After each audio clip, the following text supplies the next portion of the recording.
EAGLES, Eagles.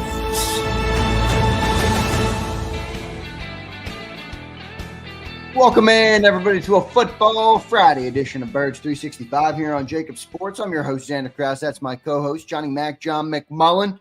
We're here live to close out the week strong on Birds 365 as we inch closer to training camp. Give us follows on X at Zander Krause and at JF McMullen. Johnny Mac, how you doing on this Football Friday, brother? Doing well.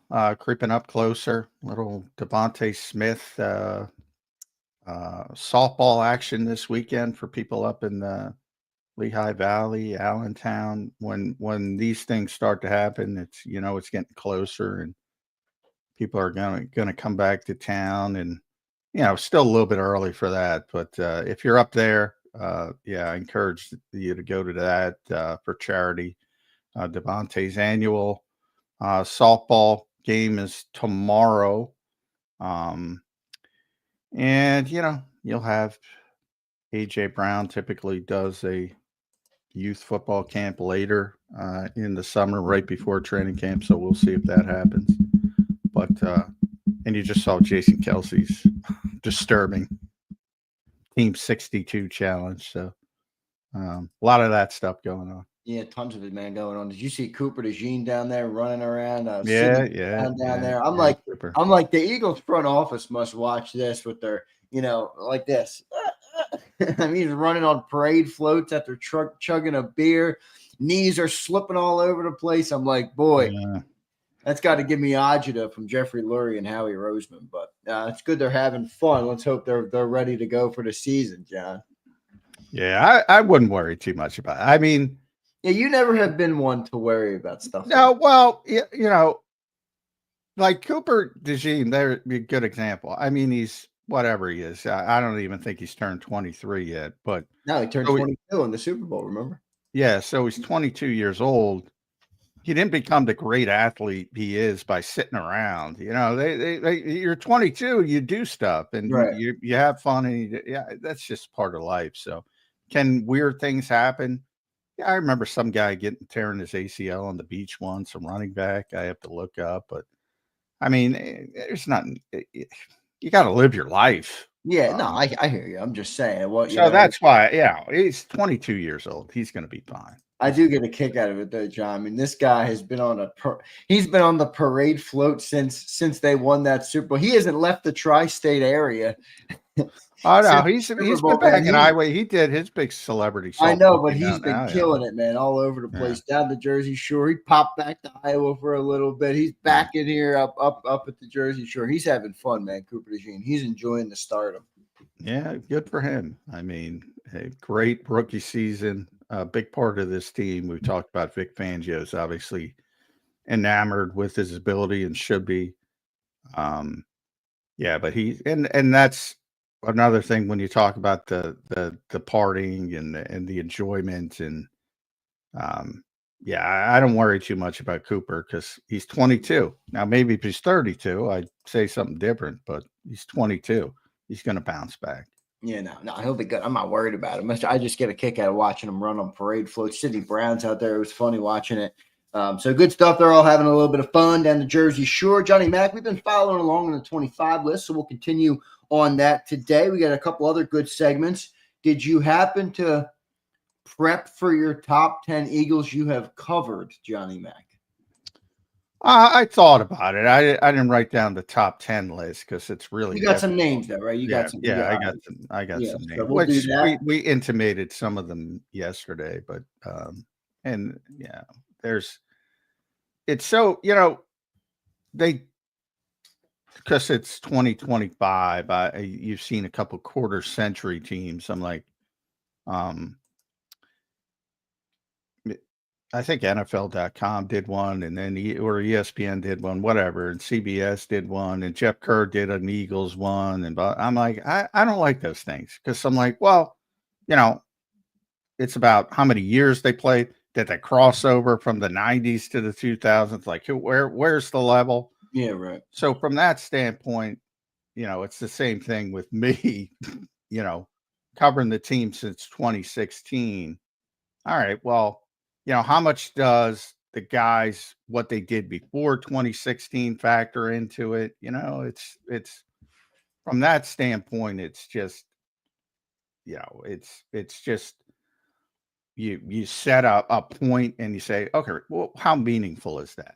But the players, the certain players we'll talk about are obviously, and I mentioned a couple potential Hall of Famers yesterday, are obvious, and they should be obvious to everyone. Obviously, yep. We'll talk about a little bit of that later on in the show. And then I want to talk a little Zack Baun, and obviously we'll do your top 25. We'll reveal who number 18 on the list is. I want to talk a little Zack Baun. And then starting next week, everybody, what I'm going to do is I want to do the rookie spotlight. Now, I know we've already talked about some rookies. We talked about Ty yesterday. We talked about Antoine, but I'm going to reset the slate as we get closer to training camp. I think it's a fun thing to do to kind of prep for the rookies, and we'll do that a little bit starting next week, a rookie spotlight each day. So we'll do that. Maybe Mac McWilliams, John. We haven't talked much about Mac McWilliams here in the offseason. Now, maybe he's got to earn it. He's got to earn the conversation on Birds 365, but we'll give him a little love starting next week. So we'll do all that. Johnny Mac, let's get into the top 25. Brother, we're down to number 18 on the list.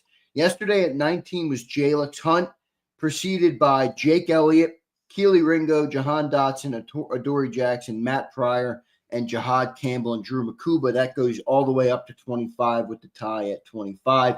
We are officially down to number 18 on the list. Johnny Mac, the floor is yours once again. Reveal who is number 18 on the Ed Kratz, John McMullen Sports Illustrated Top 25 Eagles list.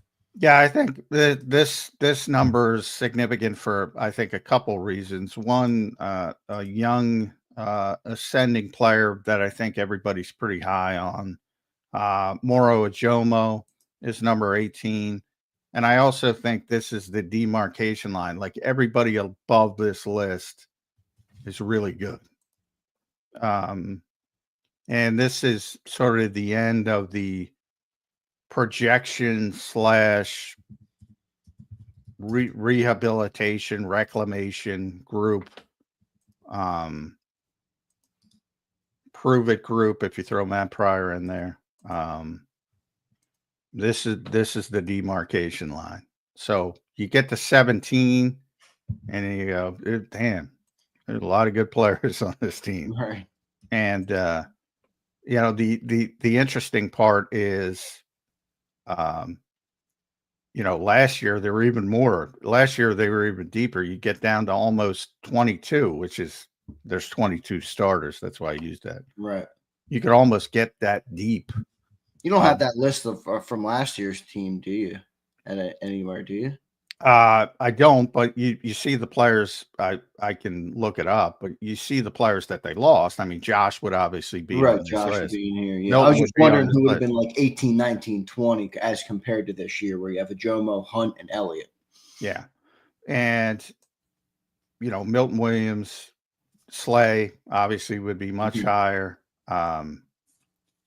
And even guys, I remember Rogers made the list. He was probably 24, 25. Right. And that's, you know, how it turned out. But I think also I think yesterday was disrespect season. You know, I joked about people only complain, obviously, about the list that they don't like. They don't talk much about the list they do like. Like, I saw PFF rank their top 10 defensive lines in the NFL today. And so they were ranking it. And again, this is one person at PFF. This is not PFF, but it's just a list. And they ranked the Eagles number 2. Wow. And this is the encompassing of the interior and the edge rushers, not just, you know, you could say the whole D-line, the whole front. Yeah. Yeah, the whole defensive front. They probably should use that term, by the way, defensive front. Then ranked them number 2 to behind Pittsburgh, and ahead number 3 was the New York Giants, a team we talked about and said, you know, that they got a really good defensive front. They might not have much else, but at least on paper, they have a really good defensive front. They ranked them number 2. And they lost Josh Sweat and Milton Williams and Brandon Grant. And they ranked them number 2. which I think is insanity. Don't get Yeah, me I wrong. don't think they're the number 2 defensive front in the league coming in No. this year. I think they maybe had that upside, but that's a lot of hope. Yeah. But nobody's going to complain about that one.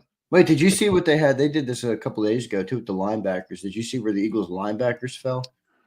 I did not. They're Probably number one. 1. Yeah, Number one or two. I mean, yeah. it's Number 1. ironic. They were probably 32 last year. They might have been. I know. It might have been. And now the same the same guy that's the reason they were 32 last year is the same guy that's the reason they're number 1 now this year. Zack freaking Exactly. Which tells you about Liz. But yeah, when it's good, you like it. When it's bad, you hate it. But yeah, they have a lot of upside on the defensive front. I'd agree with that. Because I mean, 19 was Alex Hunt on this list, 18 is Moro Ojomo. Those are the two guys. They're it. You know, Moro's got to replace Milton for the most part, and Alex has to replace Josh Sweat for the most part. Could they do it? Yeah, sure, of course. Will they do it to that level? I wouldn't bet on it, but they both have a chance to be really good players. I agree with that sentiment. And Moro, you know, it's interesting because there's, you know, the Eagles were so good last year and obviously exemplified by the Super Bowl. You have Jalen Carter, which everybody will acknowledge is one of the best 3 or 4 defensive tackles in football and only getting better. You have Milton Williams, who earned $26 million annual average value contract.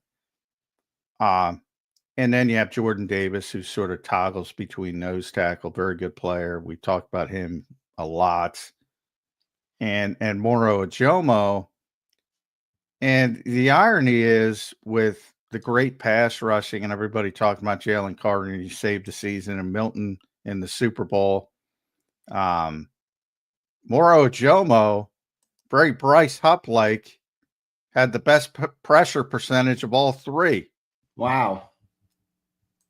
Now, can that translate to a whole heck of a lot more snaps? Like it didn't work with Bryce Hupp outside, at least early. We'll see what happens in San Francisco. Can it project? Now, the good thing is that Moro gets to play next to Jalen Carter for the most part. So he won't be seeing many double teams. That'll help, just like it helped Milton Williams. So I would say, and I've said this a couple times on the show, of all the young players the Eagles are counting on, this one might be the one I'm highest on. And part of that reason is because he gets to play next to Jalen Carter. Yeah, and it's somewhat proven. I mean, it's not proven at the level it needs to be this year, but he did play, 388 snaps, I think it was last year?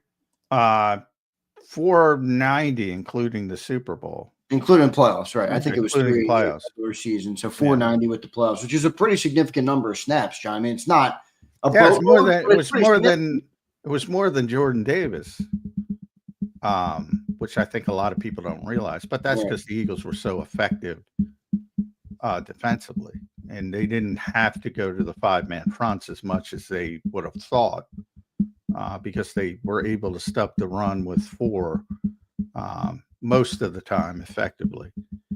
And if you can do that, you know, you're not going to roll out the 5-man front. So he had a very good season, very gifted player, another young guy.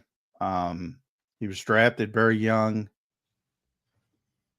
You know, he went to Texas at, I don't know, like 16. Tremendously smart. Again, that's the theme with the Eagles, high IQ guy. Yeah. And he's just very athletic. Now, he's also undersized, which, you know, Vic will bring up when he talks about him all the time. But that's the way the NFL's going. And until somebody does what the Eagles do to the Eagles, which is easier said than done, because you got to spend half a decade building an offensive line and then find an all-pro running back, which it's like, that's easy to say, copy what the Eagles do. You got to spend a lot of time to do that. And nobody has the patience, or very few have the patience to do that. So they're pretty safe.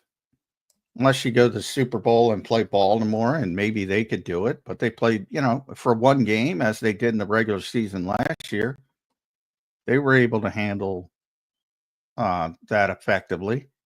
Could they do it for 17 games with all the undersized players? Probably not, but they don't have to. What extent do you think those snaps increase for more? I mean, obviously it's going to be a lot, but last year 490, including the playoffs, is a pretty significant number. Now with no Milton Williams here, to what extent does that snap count go up, John? How far do you think it goes? Is it 1,000 snaps this year, or is it more of a rotation? What do you think? Yeah, no, that 1,000 that's Jalen Carter territory. Which even that you say, well, how? Yeah, how is Jalen Carter doing? How is that? And we asked Vic that over the spring, and he said basically, he's a young pup, which he is. But that'll change as the year goes by. But no, he's not going to be up. Jalen was at over 1,000 when you include the playoffs. More if you look at Milton Williams, which is 600, 680, I think. That's where you got to get the difference, which isn't as drastic as you would assume, because Moro played, I think, as I said, 653 was Milton exactly. And again, that includes the postseason. And Moro was 480. So that's the difference you're talking about. 650 included the postseason for Milton. Yeah, 653. That's not as much as I thought. Well, it's a rotational position. Jordan Davis, and it's going to continue to be a rotational position. So you're going to have Jordan, whose snaps should go up, and you're going to have maybe Ty Robinson, maybe Thomas Booker, whoever the fourth guy is, will factor in as well. And I think you want to, if you can, you want to get Jalen Carter down a little bit. So we'll see how that shakes out. But yeah, and I don't think Moro's just going from 480 to 653. I think that'll be split over him and Jordan Davis for the most part. And, you continue that trajectory. But the more effective he is, that's the old thing. The Eagles would talk about Fletcher Cox, and every year they'd say, we got to get his snap count lower. Right. And then they're in a tough game in the fourth quarter. They're not taking him off the field. And they're not taking him off the field. Exactly.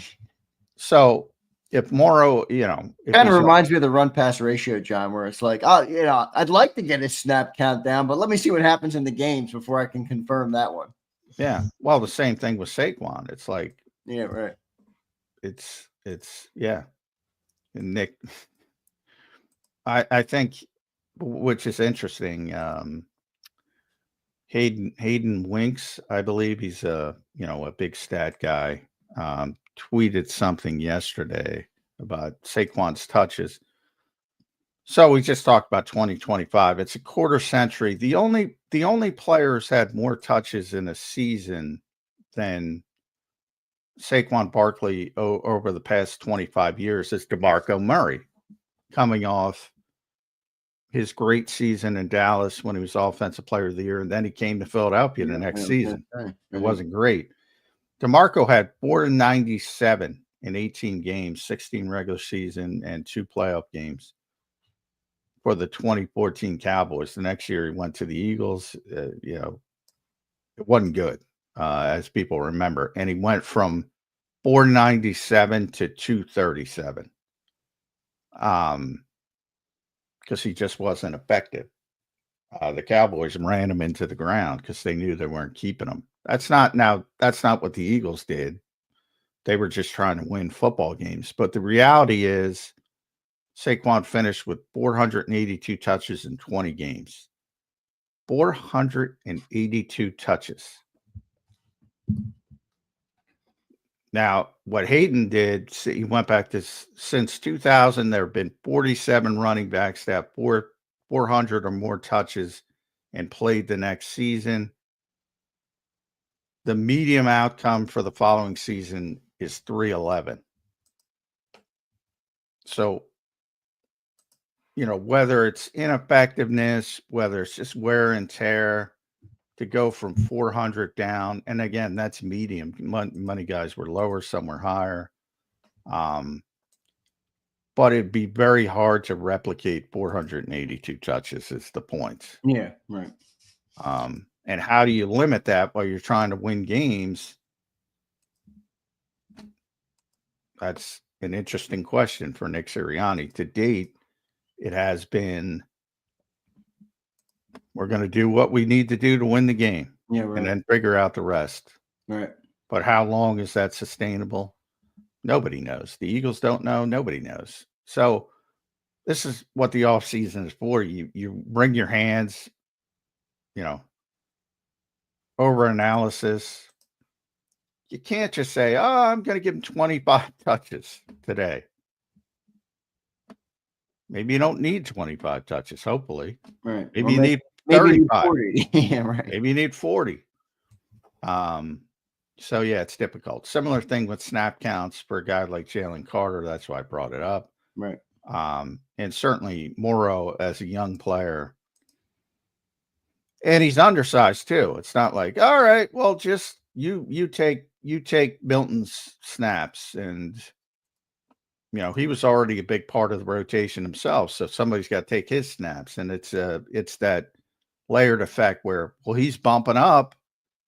And then here comes Thomas Booker or Ty Robinson. But according to PFF, the good news is they still have the second best defensive front in football. What do you think more Ojomo has to work on, John, coming in this offseason here coming in? He graded out very highly last year as a pass rusher. I think it was like an 82.6 grade or something like that on PFF, which really is a really good grade. What's the offseason focus for Moro Ojomo now with the expected increased role and more on his shoulders to, be one of the anchors on that defensive line? Yeah, well, I think with Moro, it's the other stuff. It's not the pass rush. Yeah, right. So, it's the run, right? I mean, he wasn't great. And again, he's undersized. So, how much can you hold up? And that's the old give and take. And, again, I've gone back to the New Orleans game early in the season when Vic wasn't very happy with the run support in the first couple of games, and he rolled out the 6-man fronts and shut that down pretty quickly. That's Vic's pretty simple, man. Is it going well or is it not going well? Right. And if he can't stop the run with 4, he's going to put 5 out there. If he can't stop the run with 5, and I'm talking about up front, he's going to put 6 up front. Like, he'll do what he needs to do. But the goal is to be at the end of last season, the Eagles were so effective stopping the football run, the running game with 4-man fronts, they didn't have to do a lot of the other stuff. Are they going to be that effective this year? Probably not. But we'll see. That's the goal. He always wants the extra guy in coverage. So if he can get away with it, it'll be a 4-man front. That, I think, ironic, that's the difference between Milt Williams and the projection of going to Moro Ojomo. I think Moro's going to be fine as a pass rusher. I don't know if he's going to be as well-rounded as Milton, at least this early in his career. Yeah. I mean, the positive was you did give that stat a little bit ago, John, on the, what was it, the interior pass rush win rate? Was it 18% or something like that? I think you mentioned. Pressure percentage, he was up over 20. He was ahead of Milton and Jalen Carter. Right. Now, yeah, again, I think on Bleeding Grenade. Let me look up Bleeding Grenade. I thought I saw something on Bleeding Grenade. Yeah, there's different. I mean, that's the point. Well, no, that's impressive too. This one's just as impressive. It's just a little bit of a different stat. Yeah, 18.2 is the second highest win rate for interior defenders on the inside, second to only Chris Jones. So he was winning, man, on the interior. Yeah. And again, that doesn't factor in what Jalen Carter faces. Nobody's going to say, all right, Milton Williams and Moro Ojomo are better pass rushers. Yeah, no. I mean, the reason that they're winning that much is because of Jalen Carter. I think anybody who watches the Eagles knows that, but maybe for the outside viewer, they might not understand that. Yeah, and that's why some of those stats are hinky, but stats are always hinky. But how do we quantify, whether Moro is replacing Milton effectively? I mean, I know it's obviously what it looks like as a whole. Well, but Vic will tell you. Yeah, that's true. That's true. But what does it look like? Vic will tell you. Yeah, I mean that it's pretty simple. It's going to be difficult to do it because they were a dominant defense, especially late in the season. And Milton was pretty obvious in his impact. You're going to be able to tell from the naked eye, and like I said, Vic will get asked the question week after week, and he will be bluntly honest. And I don't think they're expecting him to replace, as I said, Milton Williams. I think from their standpoint, it's about the old "it takes a village" mentality. Well, part of it's going to be Jordan Davis, part of it's going to be Moro Ojomo, part of it's going to be Ty Robinson or Thomas Booker. You just do it a different way. It's more spread out. But definitely his main role is going to be, he's going to be one of the guys on the field in third in obvious passing situations. So third and 7+, he's going to be on the field next to Jalen Carter, and that's going to be his main impact on the team.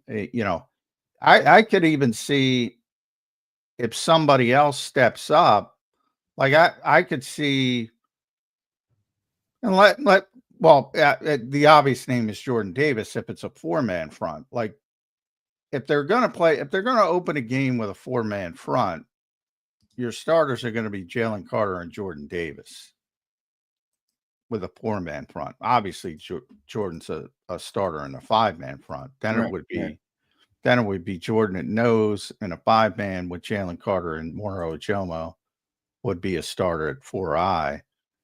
But if they play as much 4-man front as they did last year because they're effective, that's going to be Jordan Davis.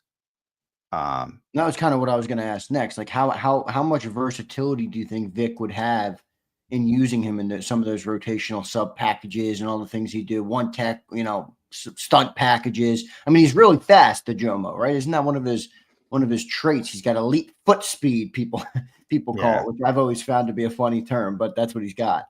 Well, he's very quick. I think more important, 40 times always are, like who cares?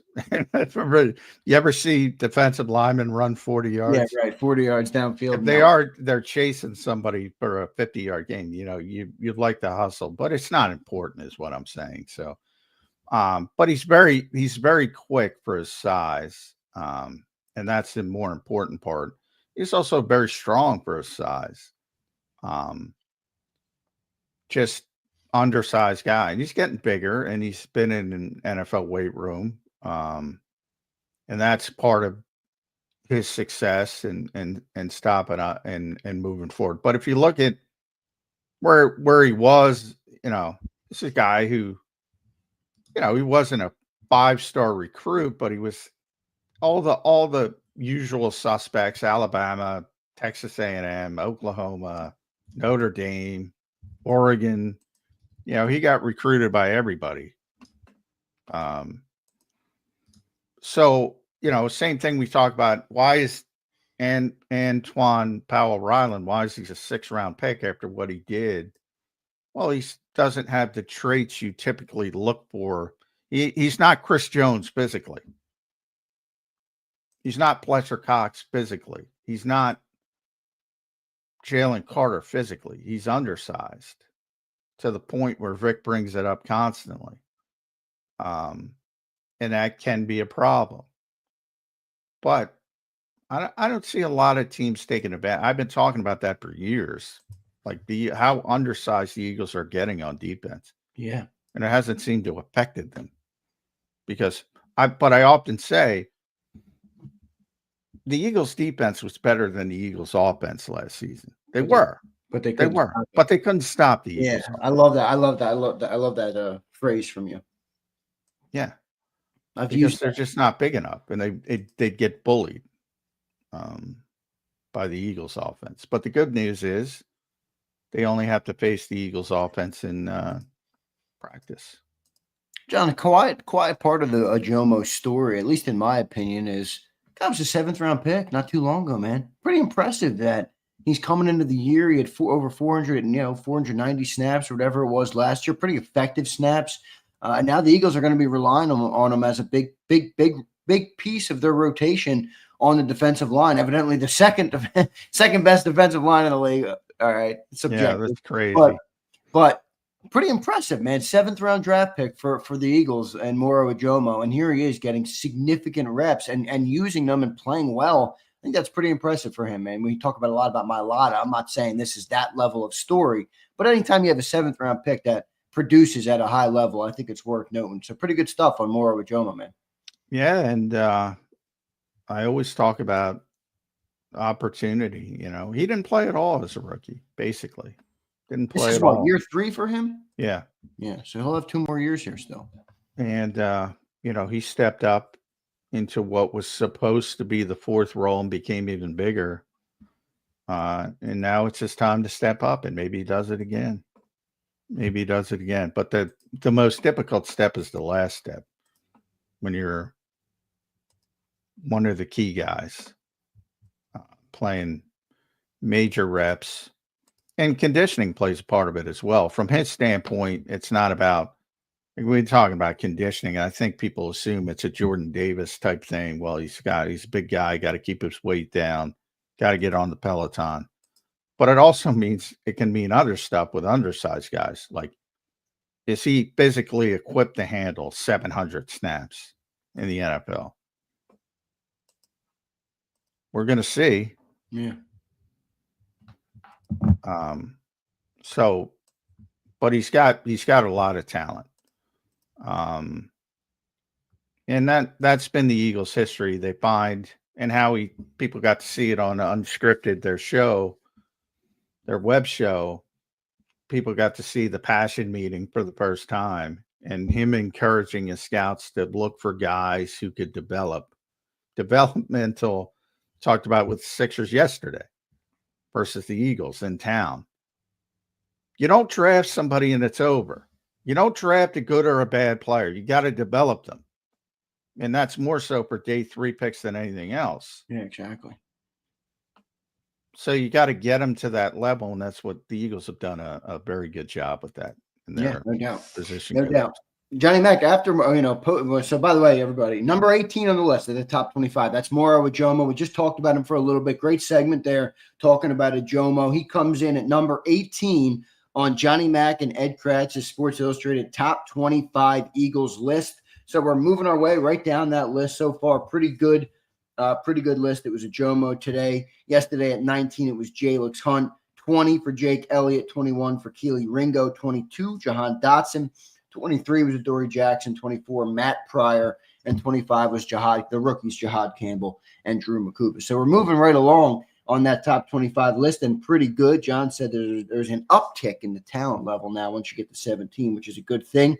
John, look at after on the depth chart. Look at after Moro Ojomo. You got Thomas Booker, Gabe Hall, Ty Robinson.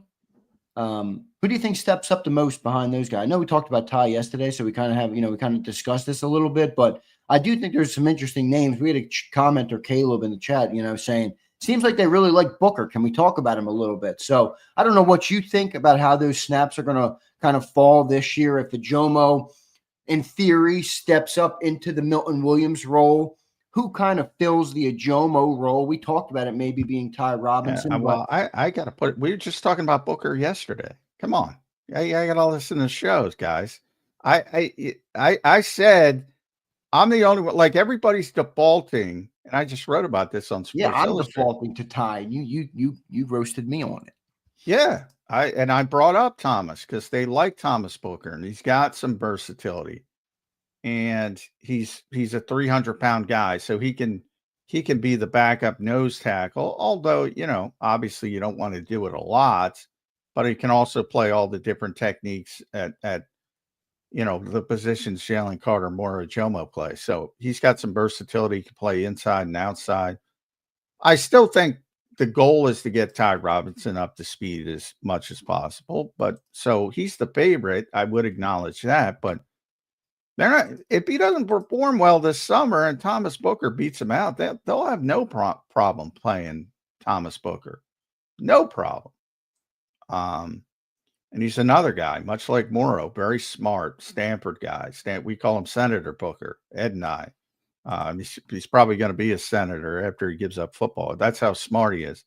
If he's that smart, Thomas, if you're listening and you're that smart, don't go be a politician. Yeah, well, exactly. I don't know. Great in the world, he's too nice of a guy to be a scumbag politician. Yeah, That's right. the part where it derails. But yeah, I agree with that part. But yeah, anyway, people should be paying more attention to him. And he himself was a 5th round pick for coming out with Houston before the Eagles brought him in. So it's not like he's a guy who didn't have potential himself coming out, and he's still relatively young at 25. And I also brought up, don't sleep on Byron Young either. Yeah, it's true. Like, nobody brings that guy up. And he was a 3rd round pick in 2023. And he wasn't like a Jalix Hunt 3rd round pick. He was near the top of the 3rd round. 70, I think he was 70th overall. And he's an Alabama guy. And he's got some Byron Young. Las Vegas. So that's another thing. You know, shitty organization. Hopefully they're getting better with, you know, the people. They brought in a bunch of Eagles guys this offseason. And John Spytek, who's the new GM, who used to work for the Eagles back in the day. And they brought in Brandon Hunt and oh boy. They brought in another personnel executive. I'll think of the name in a second. But so they're trying to break off, and obviously Pete Carroll's there. So they're getting better. But when Young was there, it's a pretty bad organization. Yeah, what's that guy's name? The other guy's name that left from the Eagles. Yeah, I'm blanking, but I'll come up with it. A long-time college scouting director. Boy, I'm blanking. But another one. Sanders put me on the spot. Sorry, bro. My bad, Johnny. But anyway, getting back to the point of Byron Young and Anthony Patch. Anthony Patch, thank you. Getting back to Byron Young, in spring practices when they were using the 5-man front, which was rare, he was playing nose tackle.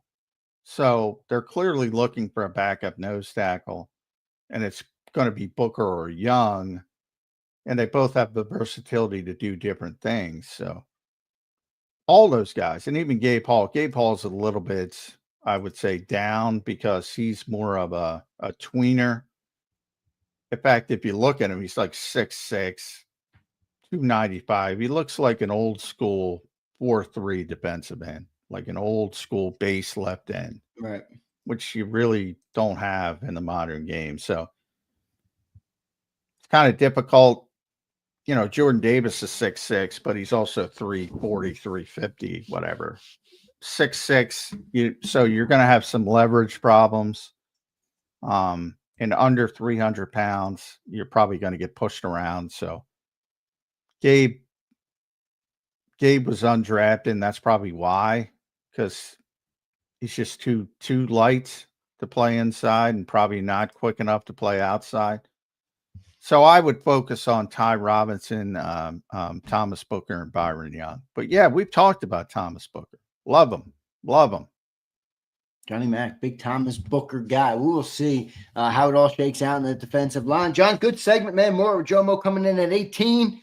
We got plenty more to talk about. We're going to do the top 10 Eagles that John covered here since he's been here since 2016. So we'll do that. I do want to reference the collusion case or non-collusion case. I don't know. It's kind of a weird thing. I'm going to get John's take on that. We'll do that. And then we'll talk a little Zack Baun as well. Sorry, I got something in my eyeball.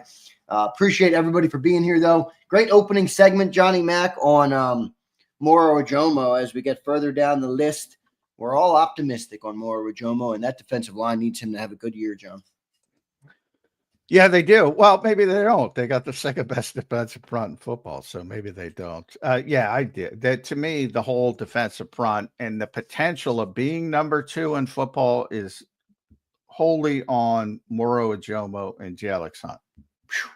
Big statement there. We'll see if those guys can live up to it and do it for the Birds. Great stuff. Appreciate everybody being here today. There's a little change on YouTube's front. If you're listening to the show on YouTube, we have many listeners who listen to the podcast, so this doesn't concern you. But we got new usernames or something. They don't use your guys' regular names. Now they're using usernames. So I'm going to have to decipher who is who now. So don't be changing profile pictures on me too much, everybody. John Secunda has become Flying Mayan. Twiz, you're still Twiz. Great tech buy. I think that's Hollywood Hogan back there. I don't know who that is. So I got to decipher who the heck you guys are. What the heck is YouTube doing? What they used to do is that people can use names, and I could make 50 profiles that are titled John McMullen, but I can only have one profile that has the @ name, the username @ John McMullen. So I guess they're trying to get away from too much repetitive usernames, I guess you will, or user, and then go into these. I don't know. Yeah, right. No, John, I just roll with the punches, man. I encourage everybody to use their real names at all times, but I know that's not going to happen. Yeah, I use my real name on everything. People. Well, trolls don't want to use their real names for obvious. Trolls are trolls. That's why they're trolls. Exactly. Yeah. So, but if you got something to say, put your name behind it. There you go. That's what I say. There you go, Bruce Banner. We're talking to you. All right. So I appreciate all you guys for being here, though. That is the update. So if you're looking at the chat and you're wondering, all right, that's what's going on with it. Good to see everybody in here, though. Brandon Lewis is in here. Twiz, Jason A-Team, Jason Murdoch now. Jason, come on, man. You got to change that username. Jason A-Team is an iconic name here on the chat. Handsome Hustler's in here. Bruce Banner is in here. Ryan, what's up, Ryan? You're no longer just Ryan anymore. Izzy B's no longer just Izzy B. Joe Whip now has numbers. A little goofy, but we appreciate all of you guys being here. Hit that like button for us. We'll be right back on Birds 365 coming up in 3 minutes. Plenty of stuff to talk about here on this Football Friday. Let's get to 150 likes. We'll be right back in 3 minutes. Welcome to the Jet Setters and the High Rollers, to the Shot Takers and the Tastemakers. Welcome to the Viewfinders, the Thrill Seekers, and the Night Owls. Welcome to everything you could possibly want on one 5-mile island. Welcome to the Wildwoods. Book your stay today. The following is a real testimonial from the father of a young injured victim. I didn't think she was going to make it. Major Perry's daughter was the victim of a horrific accident caused by someone else's negligence. If you don't find the right counselor, law firm that you're looking for, you will get lost in the wilderness. Badly injured? Call the Fritz and Bianculli Law Firm at 215-458-2222 and find out why they say, "We got this." In our hometown, we all look out for each other. We go the extra mile to lend a helping hand. Thank you. We step up to keep our communities going strong. And at Independence Blue Cross, we're here to keep you going strong. We've been deeply rooted in our communities for more than 85 years. And that connection to members has earned us our spot as the #1 health insurer in the region. So while you look out for your neighbors, know IBX is always looking out for you. Your financial future is on the line.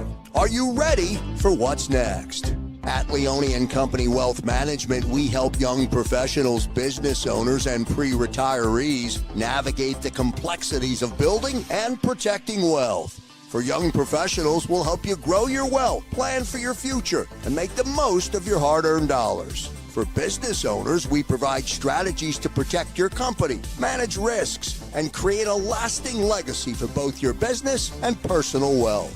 For pre-retirees, we'll design a plan to secure your retirement, ensuring you can live comfortably and confidently in your next chapter. Whether you're just starting out, managing a thriving business, or preparing for retirement, we're here to help you take control of your financial future. The first consultation is on us. Get the advice you need without the cost. Let's make your financial vision a reality. Take the next step. Scan the QR code to schedule your free consultation today. And of course, go Birds.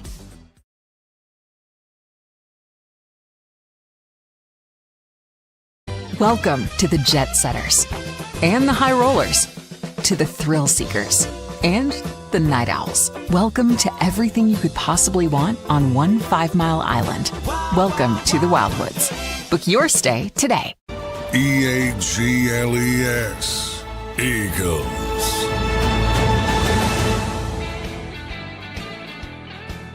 Welcome back in, everybody, to a Football Friday edition of Birds 365 here on JAKIB Sports. I'm your host, Zander Krause. That's my co-host, John McMullen, the #1 Eagles beat reporter in the city of Philadelphia. Give us follows on X at Zander Krause and at JF McMullen. Johnny Mac, great opening segment on Moro, Ojomo. Plenty of stuff still to talk about here. I do want to have a Zack Baun segment later on in hour number 2. We're about 50 minutes in. We got about an hour and 10 minutes left to play.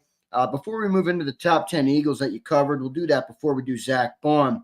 I just want to get your take, John, here on Birds 365 on that case that came out, or that they discussed. Mike Florio was putting up a bunch of stuff about it. I don't know too much about it. It's kind of a little above my pay grade, we can call it. But just explain to me how you read that. There's a bunch of stuff about urging lesser guarantees. It was on the heels of the Deshaun Watson contract, which we all kind of know. We talked about how the owners weren't very happy about that contract, but there was alleged collusion. I don't know what the heck's going on, Johnny Mac. What the heck did you make of the legal case there that the NFL is dealing with? It's really been swept under the rug. I don't know if it's been swept under the rug as much as, it's basically, and more so than Mike Florio, it was Pablo Torre who broke and did the reporting, did a good job with the reporting. I think the problem is, first of all, and we were talking about this a little bit off the air yesterday. First of all, owners want to keep salaries down. I mean, we can all stipulate that, or we should. That's one of the reasons we talked about voidable years. Eventually, it looks like they want to limit them at least some way in collective bargaining at some point. So what happened with this particular story is, and they throw around, and Florio shouldn't be doing this because he's a lawyer. They throw around collusion a little bit too liberally, and people latch on to that. And that's because it came from a grievance filed by the Players Association, which accused the owners of collusion, but it's in arbitration. So ultimately, it was dismissed. The grievance was dismissed because it didn't meet the bar laid out in the CBA, the collective bargaining agreement, which requires the wording is provide legal proof of an improper conspiracy. So it was dismissed. But in the ruling, it intimated, look, stop doing this, basically, to the owners. And they were, the league was very concerned about the Deshaun Watson contract, no doubt about it. They thought that was, and most of the teams thought that was bad business. The ironic part to me, I think the bigger part of this story is, guess who's colluding is the owners and the Players Association. Yeah, man. The Players Association went quiet on it. To keep the status quo that, it's tough to argue, but remember, it's millionaires versus billionaires. And the players are the millionaires, so nobody's going to feel sorry for them, but they're the ones who are being hurt by trying to limit, whether it's guaranteed salaries, voidable years, whatever, they're the ones ultimately hurt by it. And the PA is supposed to be fighting for them. And they seem to be working to keep the status quo, which is, and they work very hard for the status quo, because one of the big issues with the veteran players was that rookies would get paid so much back in the Sam Bradford days. And that was the big turning point where they limited rookie salaries, and then it gave more of the money to the proven guys, which is what they wanted. Now, there's always unintended consequences and all that kind of stuff. But again, this is the reason I didn't bring it up. It's complicated. It's down in the weeds. It's a grievance. It's not a legal case. Nobody's guilty of collusion. So that part of it, I think that has been played up wrong. But there's no doubt that the NFL wants to limit. Yeah, apparently it was like the league encouraged teams to fully Is there a business in the world that doesn't want to pay people less if they can get away with it? Yeah. I mean, some of this is common sense. Doesn't make it right. Often it's wrong. But it's not that there was no collusion from a legal perspective, nor did they even lose the grievance. And I've talked to Jeffrey Lurie about this when people were accusing the league of blackballing Colin Kaepernick. And there's some people that will swear to this day they've never spoken to anybody in the NFL, but they'll swear to this day that the league blackballed Colin Kaepernick. Jeffrey Lurie's like, man, it's just not the way this works. Owners aren't calling each other up and saying, they're trying to beat each other for the most part. Jeffrey, not all owners we've talked about have this incredible desire to win like Jeffrey Lurie. They're trying to keep proprietary. I would say 90% of them don't. And I would say maybe less, but somewhere in there. If you could guarantee them a way to win, they take it. They're not blackballing players. They're not, they're not getting together in that room. We're saying, now, common sense part of it is, yes, they want to keep salaries down as much as possible. So does the NBA, so does the NHL, so does Major League Baseball. And the NFL's done a better job of that than the other. But part of the guaranteed contract stuff is, and we talked about this off the air as well, there's just much more danger to playing football than there is other sports. So things can always go wrong when you sign these big Joel Embiid. The Sixers are going through it now with injuries, but it's much more devastating in football because the injury rate is so great. If you can imagine, if you have a ton of money tied up into insert name a player for 10 years and then he gets hurt and his career's over, and then all of a sudden that's on your books for the next 6, 7, 8 years. Plus the number of players, it's a very complicated issue, other than nobody seems to be fighting for the players, including the Players Association. Yeah, what's up with that? I mean, who's the head of that again? Lee Jenkins, I forget his name, his new guy. For many years it was D. Smith, but they switched. And J.C. Treader is, from the player's perspective, he's sort of the liaison. But Lloyd Howell is his name. Lloyd Howell. It was D. Smith for many years. Yeah, what's the executive committee with a bunch of players? I think Oren Burks is on there. Oren's on that. Jalen Reeves made them. That changes a little bit more. J.C. Treader's the I forget his title now because he doesn't play. But longtime center, very good center for the Packers. He is sort of the head of the players portion of the union, and he's under fire because that might be ending soon because of this particular grievance, which seems on the surface like Hey, the NFLPA isn't exactly fighting for the players. Right. And JC is a longtime player. That's not going over too well. No. Interesting what's going on there. I don't know if it's much of anything. Is there anything that will continue from it, or is it it's now done? Yeah, no. I think it's, I think it's propped up by Florio, to be honest. We'll see what ends up happening. We had Jason Cole on yesterday, John, the Hall of Fame selector, and he was kind of railing on the NFL about it. I got to go back and re-listen to the segment with him. But, well, I mean, yeah, that's and Jason's great. Don't get me wrong, and he's been on this show many times as well, and he's a Hall of Fame.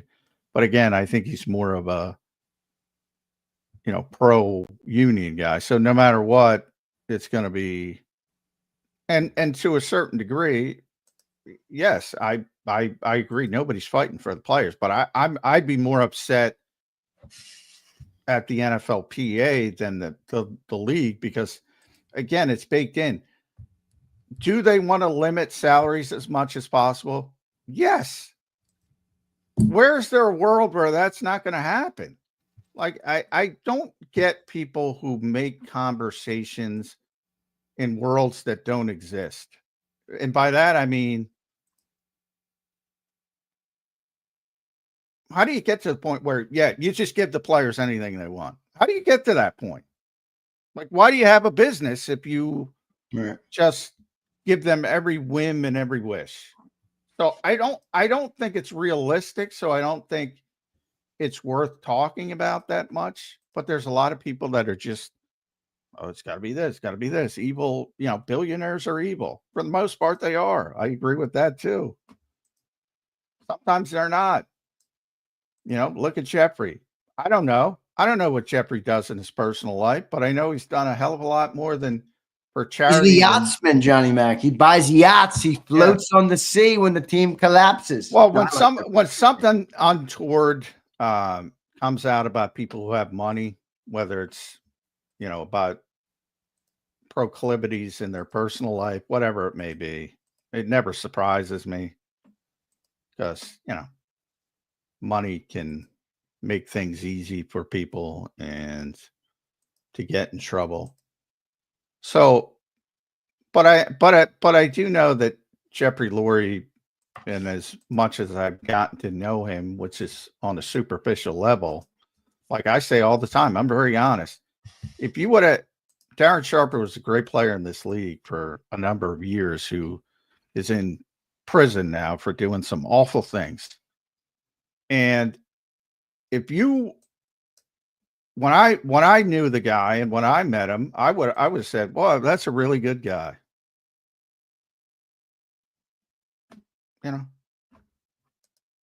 I don't know what the hell he's doing in his personal life. Yeah. On the surface, he was a good dude.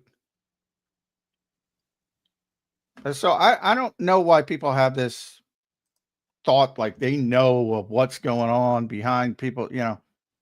Human beings are fallible.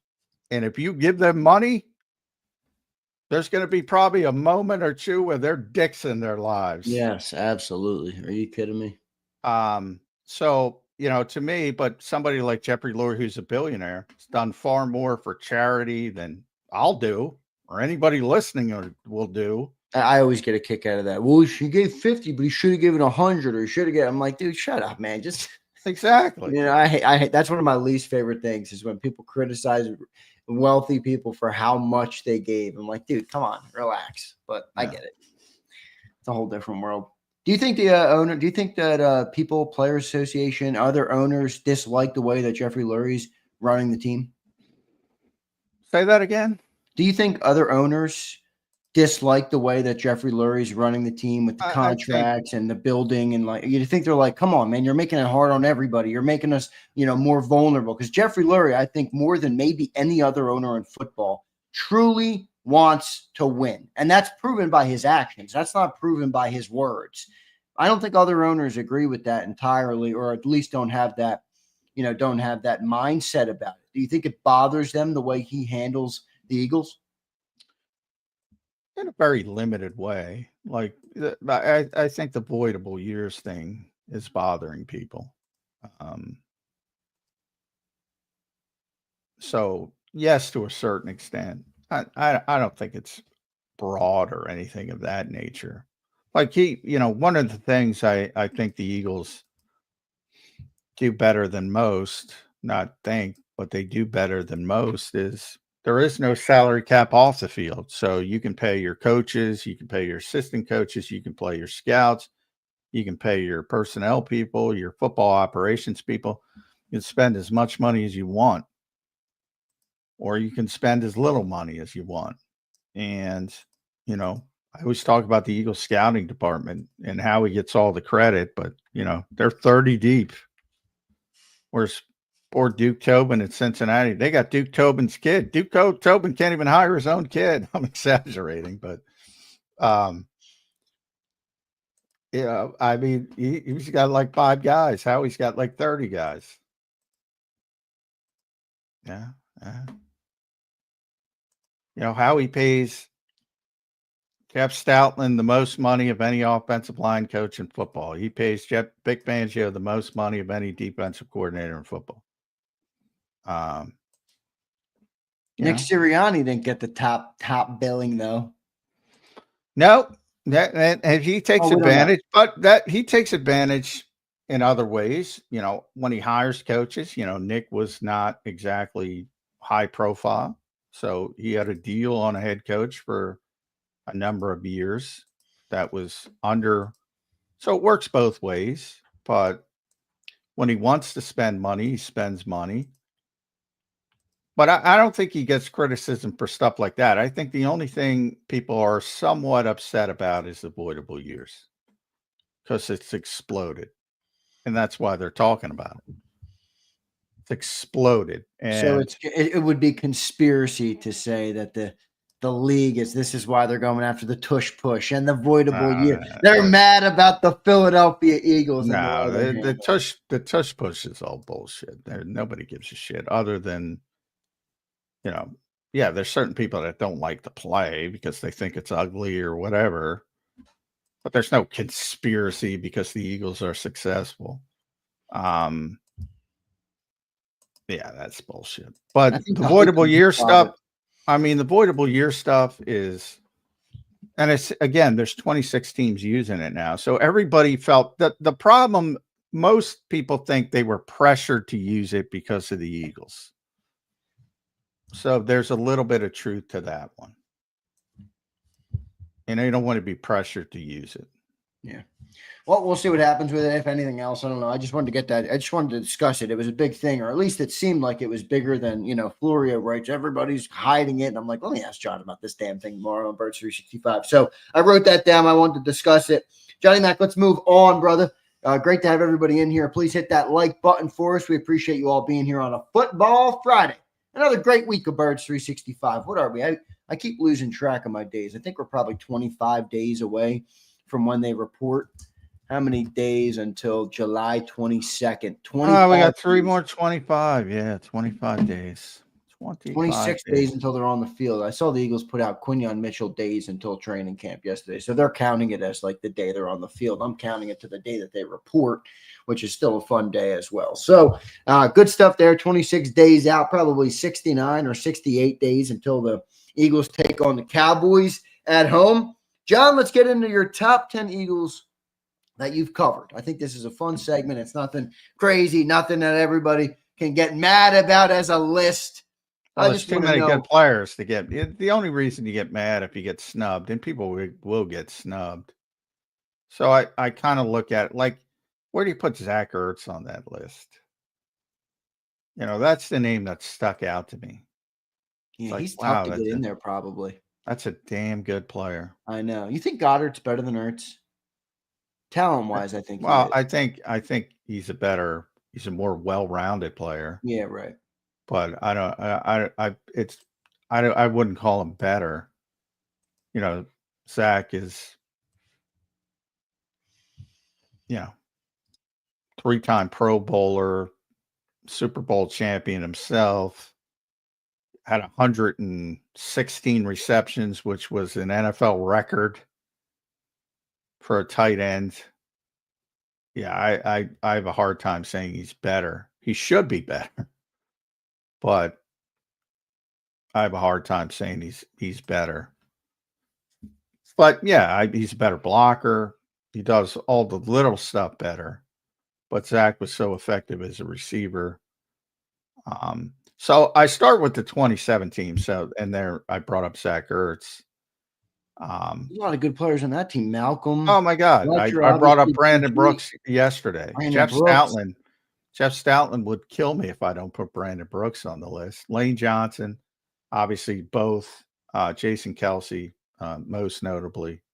Hall of Famer. Jason Peters sneak in there, or is he a little late for you? I mean, he's too late. That's the point. And that's why I don't like these lists, and because you have that cutoff point. Well, Jason Peters is a likely Hall of Famer as well, but I'm talking about though when you were here, he wasn't as good of a player. So he's only relevant 2016, 2017. Then he got hurt.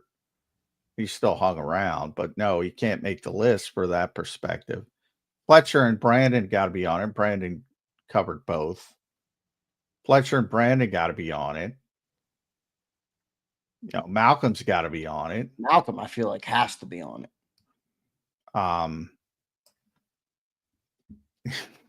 Yeah.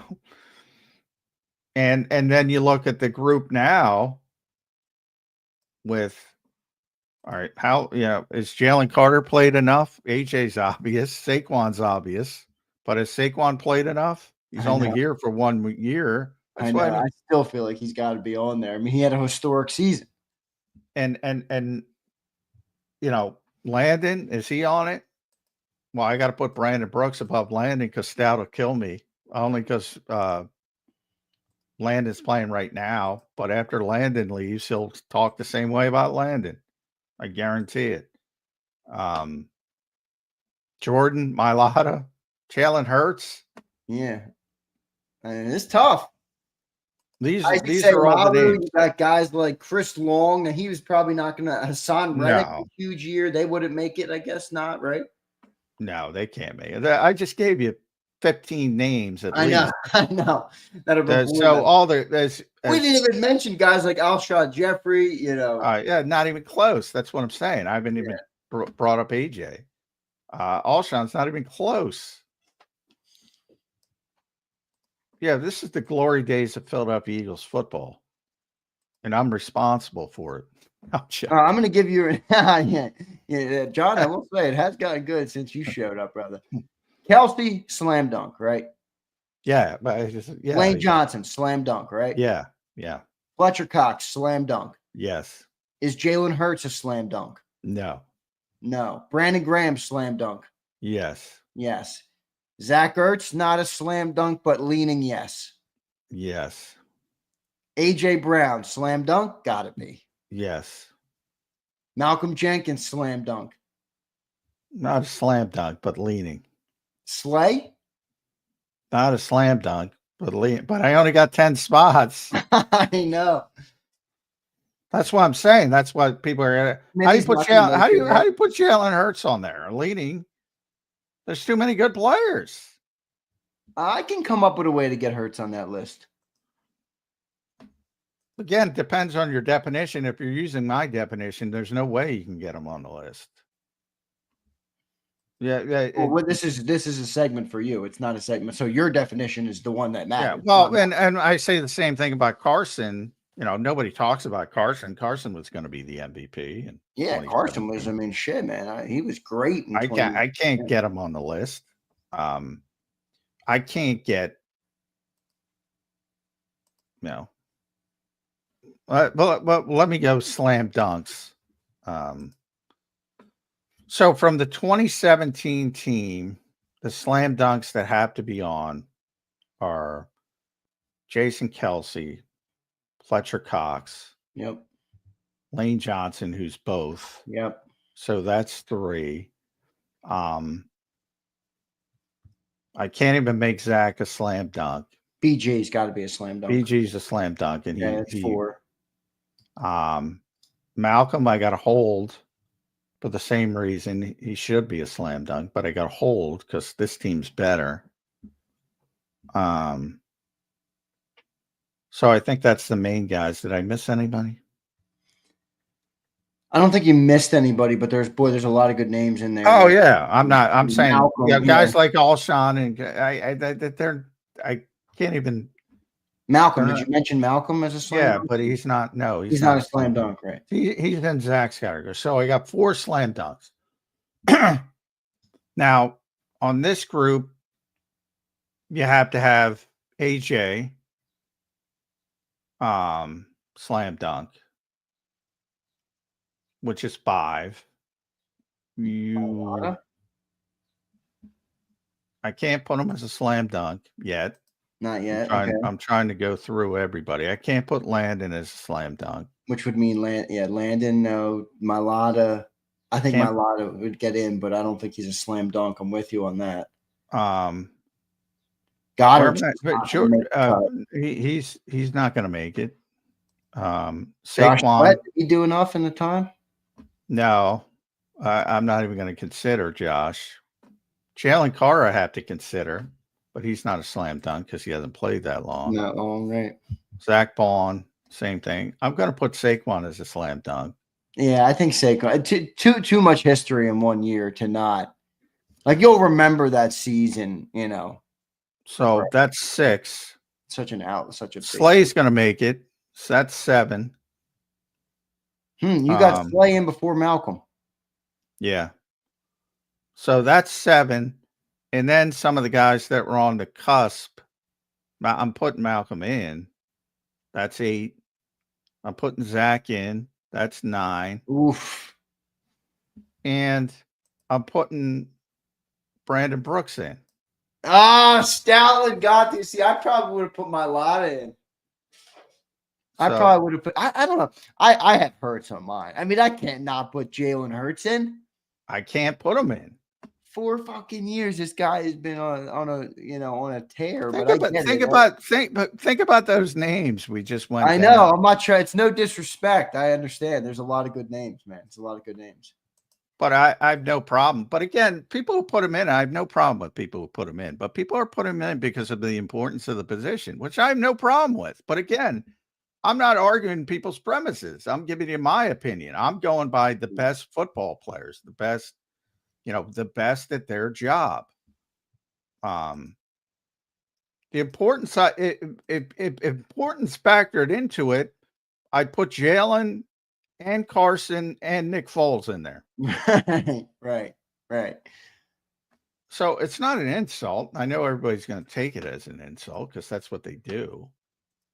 But that's your definition, which you can have and any fan can have. I'm just giving you my definition. And there's so many good players. Obviously, you're going to cut it off at some point. I mean, I can't even get Jordan Mailata on there. I didn't even mention Zach Baun. What's the difference between Zach Baun and Saquon Barkley in one season? Other than one position. If you're gonna put Barkley in, does by default do you have to apply that to the player like Zach Baun? That's good. That's a fair question. Yeah, I mean, he was every bit the same player at linebacker. I mean, first team All Pro. You know, whatever. They were both top 5 in the MVP race, defensive MVP, offensive MVP. They both made a shitload of plays. It's just the statistics are, skill position players make more headlines than defensive players.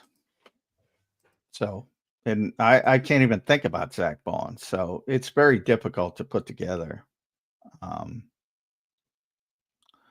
But just some of the, you can make on the current team, you can make an argument for AJ, Saquon, Jalen Hurts, Jordan Mailata, Jalen Carter, Lane Johnson, Zach Baun, Landon Dickerson, Zach Baun, yada yada yada. Yeah, you can come up with 10. Even Dallas Goedert, you can make an argument. I agree.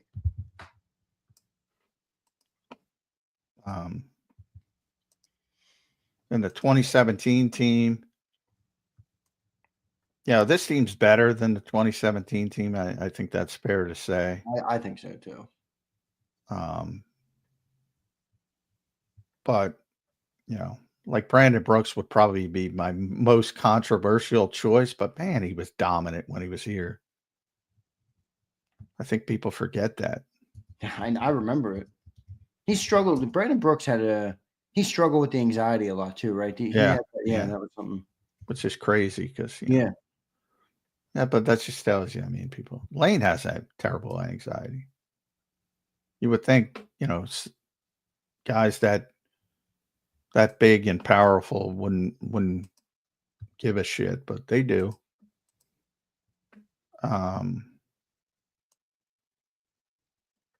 But yeah, if anybody takes anything from this discussion and you're a Philadelphia Eagles fan, which most of you are listening, boy, you've had it good since I've gotten here. Yeah, well, it's true, man. This is crazy. I'm looking at a list. I'm just writing down the names as we're doing this. Right now, this is what I got. And I don't know if I'm just kind of doing this off the top of my head, but I got Kelsey, obviously, Lane, obviously, Fletcher, obviously. I got Jalen Hurts, Brandon Graham, Zach Ertz. I'm gonna side with you on that one.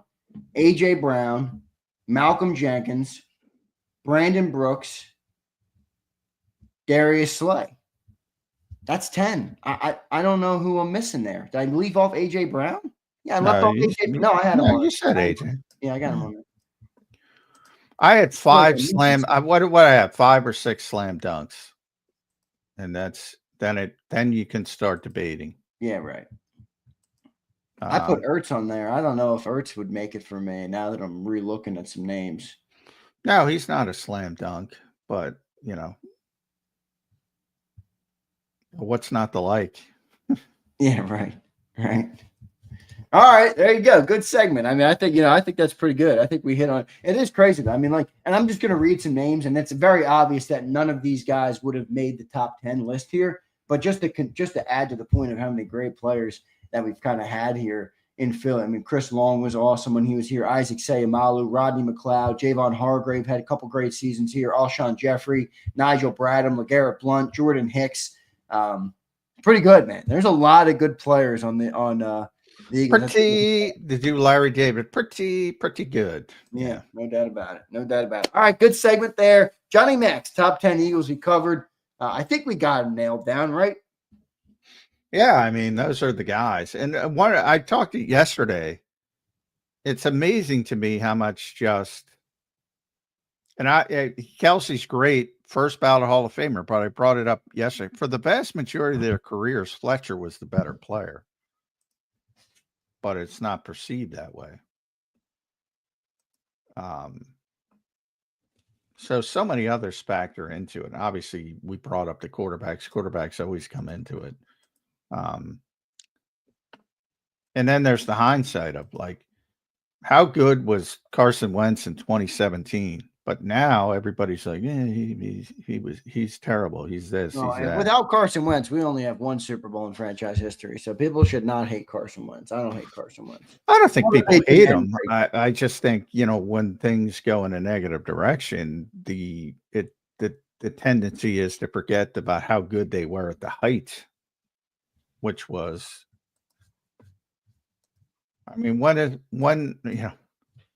probably going to be the MVP of the league. The MVP of the league. He was going to be Lamar Jackson. He was going to be Patrick Mahomes. He was. If he didn't get hurt. Who's number 1 on the list for you? Fletcher? He had a sick run from 16 to 24 or 23 whenever he hung him up. Yeah, probably because of the longevity, Fletcher. Fletcher. Because I remember when I first started doing the list, every year, best pure football, but even before I did this list, yeah, right. I would do best pure football player on the Philadelphia Eagles. Fletcher, until the descent started. Now it's AJ, but not to the same longevity.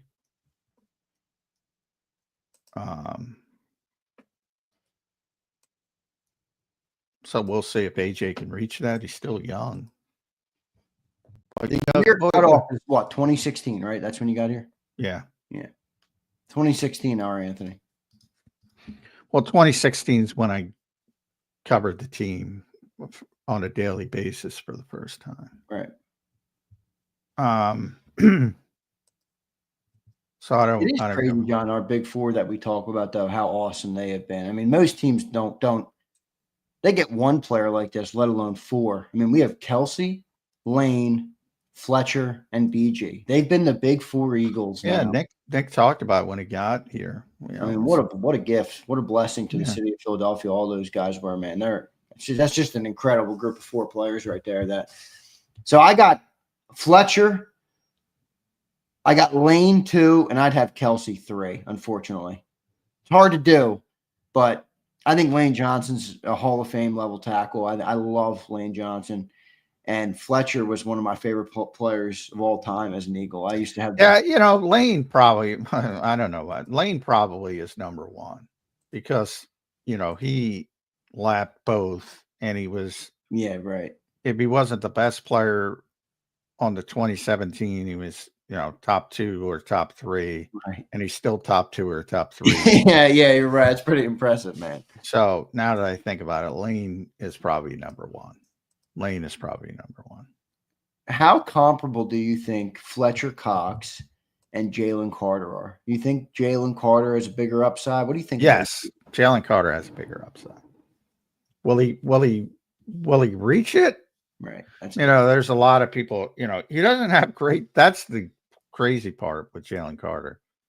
Like if he had Fletcher's technique and football IQ and savvy, you know, he'd be Aaron Donald like. And maybe he gets there. But from a physical standpoint, there are a few people who've ever played the game at defensive tackle like Jalen Carter. Yeah, and you heard what's his name, Jeremiah Trotter, senior, not junior, senior on WIP talk about that. How it was like he really doesn't even know. He doesn't have great technique. And he didn't mean it as an insult at all. I think some No. people took it as an insult. It was, this guy is so effing good and athletic and strong and powerful that he doesn't even need great technique to dominate games. Imagine when he does develop, you know, even more. Yeah, and Vic agreed with that. Vic was asked about that. Yeah. He said, yeah, I agree with that. Do you think Carter is a bigger upside than Aaron Donald? Now that's a crazy question. No. Okay. No. Aaron Donald is like otherworldly. I will say that there is a line of thinking, John, and I'm not saying that I subscribe to it, but I'm just saying I've heard it, that people knock Aaron Donald because of what he did against the run versus Fletcher was more well-rounded and was better against the run than Aaron Donald was. Yeah, they're idiots. I heard that. They're Aaron Donald's just, they're idiots. I've never seen a defensive football player like from a, and part of it, I don't know if you've ever seen some of his workouts and dude, I watch him every dude. You see, he's still dominant. He brings in these youngster NFL players into his workouts. He brought in Jared first, and these dudes are just like they can't keep up with him, dude. No. I don't know why he retired. He retired too early. He did. Wow. Yeah, he did. He definitely did. I mean, I wish he was still playing. Yeah, he was an amazing player. And I think a lot of Eagles fans would pump their chest out because the Eagles never gave up a sack against Aaron Donald. They had a lot of success they still have a lot of success against Sean McVay and the Rams. And, you know, and they did. They obviously have the great offensive line. But the way Kelsey would talk about him, he was like, dude, you don't know what we did to not give up a sack. Yeah, right. Our entire game plan, yeah. Yeah. I mean, just the respect from if they ever gave up a one-on-one on Aaron Donald, it was by mistake. You know, somebody blowing an assignment. He's just, yeah, he's one of the greatest defensive players who ever lived. Yeah. No doubt about it. Great segment there, guys. Everybody, top 10 Eagles John has covered since he's been here. That was a fun segment, man. Really shows you how many great players that this team has had. So a great job. A hat tip to Howie, to Jeffrey Lurie, and to the whole front office who's done a really good job with this football team in the last decade. It's either Howie and Jeffrey, or it's the luck charm that is John McMullen. All right. So maybe it's that. Maybe it's that. Good stuff. I'm there. joking. It's not because of me. I don't know. I hope, All right. I hope people know I'm joking. Well, just like I said, Jalen Hurts and Sirianni showed up and we win. Johnny Mack shows up and the Philadelphia Eagles have become one of the best franchises in football. You call it coincidence. I say no coincidence there. Johnny Mack, Philadelphia's good luck charm. I love it. Let's get to our next commercial break. When we come back, I want to close out the week, everybody, with a little Zack Baun talk. All right. I have a lot of confidence in Zack Baun. Obviously, what he did last year was excellent, nothing short of amazing, really, considering where he was earlier in his career, having never played basically the off-ball linebacker position. And then he goes out and plays like he's Fred Warner and gets first-team All-Pro. So it's unbelievable what he did. But the question becomes, how do you follow that up?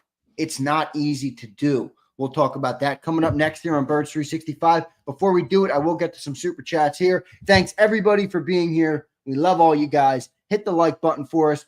Comment down below, and we appreciate you all for being here. Brandon checks in. Mike Florio is a cockroach, LOL. I don't even know what that means. But yeah. Well, he didn't break the story. Pablo broke the story, but I do think there's a lot of misinformation. But other than nobody's fighting for the players, I don't think there's much to it. I think it's a bigger NFLPA scandal than NFL scandal, to be honest. Yeah, I kind of agree. Donald Knight checks in. What's up, Donald? Appreciate it, brother. He says, is it too far-fetched to say that since the core on defense is coming back, and it's the second year in Vic's scheme, barring injury, easily top 5 day? Well, you're not going to get John to say that. No, nothing's easy, but in the NFL, so I wouldn't. No, I mean, they have too many moving parts to say easily. I mean, they lost, the names. They lost 4 starters plus 3 significant contributors on top of that, key role players. So you lose Josh Sweat, Milton Williams, you lose Slay, you lose C.J. Gardner-Johnson, Brandon Graham, Oren Burks, Isaiah Rodgers. I mean,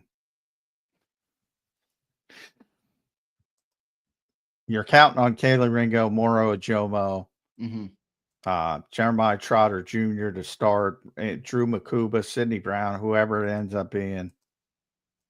I mean, that's a lot of change, a lot of turnover. Now, is there some upside? Sure. But to presume it's all going to come up aces, that's a big presumption. Not to mention, you just teased it. How can Zack Baun replicate what he did last year? Yeah. We're going to talk about that. Donald Knight, I will say this. One of my bold predictions is that there'll be a top 5 day. Now, that's a bold prediction. I'm not saying it's easily. I can't go the word you used, easily top 5 day, but I do think they're going to be better than we're thinking. We'll see what ends up happening. Birds 152 checks in. 2 more rings, and where does Carter rank? Ooh. Well, it's hard to do, yeah, because how many other factors go into now we're usually it's quarterbacks, and now you're throwing a defensive tackle's getting you 2 more rings. There's 53 guys fighting to get a Super Bowl. 2 more rings will elevate everybody's presence, number one. Jalen Carter's really good. This will be his 3rd year. I mean, he's going to be fine. He's going to be one of the best defensive tackles in Eagles history, barring injury, whatever. He's the most talented player on the Philadelphia Eagles. If you're asking me who's got the highest upside of any Philadelphia Eagle for probably 50 years, Jalen Carter. That's a big statement. It's the most gifted player they've had. This is the guy who should have went number 1 in the draft if he didn't have problems. No, like when's the last time they had somebody like that? Not often. By the way, looking in hindsight, now maybe this is just hindsight's 2020, but business malpractice that he fell to 9. Well, in hindsight, That's why and I gave the Bears all the time. I gave the Bears a pass when they had, passing them with the number 1 pick. I get that. But when you trade down and he's still there and you pass on him again, that's malpractice. Well, I just feel like too, and you listen to the player, like with something like that, I want to know the truth. Like I want to know who the player is. I want to know what his motives are. I want to know what kind of head he has on his shoulders. And I don't know, maybe it's just because it's the benefit of the now, but Jalen Carter seems like he's a good kid. I mean, he really does. He seems like he's a good kid to me, man. Oh yeah, I say it all the time. If you have a conversation with him and you come across it as like this guy's a bad guy, yeah, I don't know what you're doing. Yeah, I agree. Now, did he make a really serious mistake? Yeah, I'm not trying to downplay that, but again, to me, there's a difference between a bad guy that's going to constantly do bad stuff versus a young, immature kid who made a really egregious mistake. Yeah. To me, there's a huge difference. But, the Eagles are in a position where they're comfortable in their culture and the Bears aren't. And that's part of the reason why the Eagles are the Eagles and the Bears are the Bears. Let's be honest. They don't have courage of their convictions. Yeah. Like, I don't think the Bears didn't think Jalen Carter was a good football player. Just think they didn't have the guts to take him. Yeah. And that's why if you ask the beat reporter who's been in Chicago since 2016, they wouldn't have had quite as many good players to list on their top 10 players they've covered list. All right. Chicago is not doing it like Philly. And we're happy about that because Jalen Carter is a Philadelphia Eagle. That's going to do it for the Super Chats. We'll take a quick commercial break. When we get back, let's talk a little Zack Baun. We'll be right back in 3 minutes on Birds 365. Hit that like button, everybody. Appreciate you all. Welcome to the Jet Setters and the High Rollers, to the Shot Takers and the Tastemakers. Welcome to the Viewfinders, the Thrill Seekers, and the Night Owls. Welcome to everything you could possibly want on one 5-mile island. Welcome to the Wildwoods. Book your stay today. The following is a real testimonial from the father of a young injured victim. I didn't think she was going to make it. Major Perry's daughter was the victim of a horrific accident caused by someone else's negligence. If you don't find the right counselor, law firm that you're looking for, you will get lost in the wilderness. Badly injured? Call the Fritz and Bianculli Law Firm at 215-458-2222 and find out why they say, "We got this." In our hometown, we all look out for each other. We go the extra mile to lend a helping hand. Thank you. We step up to keep our communities going strong.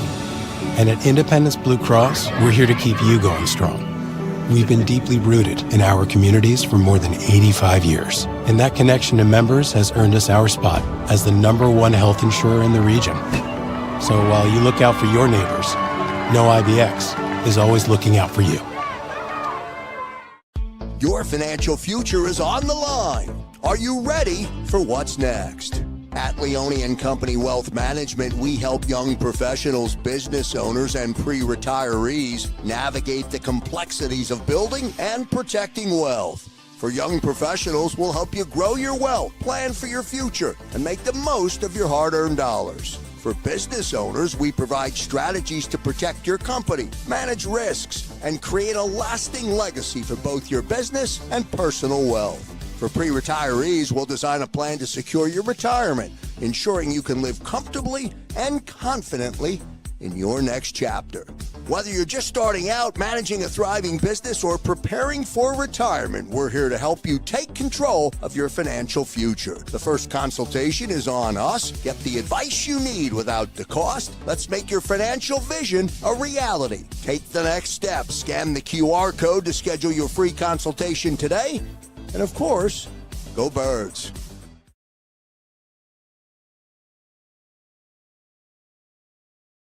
Welcome to the Jet Setters and the High Rollers, to the Thrill Seekers and the Night Owls. Welcome to everything you could possibly want on one 5-mile island.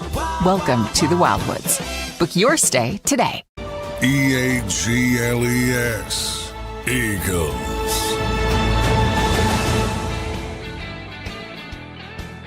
Welcome back in, everybody, to a Football Friday edition of Birds 365. Just 25 days away from the Eagles reporting a training camp, 26 days away until they're on the football field. Johnny Mack, it's moving right along here in the offseason. I want to welcome and thank everybody for being here on Football Friday with us. I'm your host, Zander Krause. That's my co-host, John McMullen.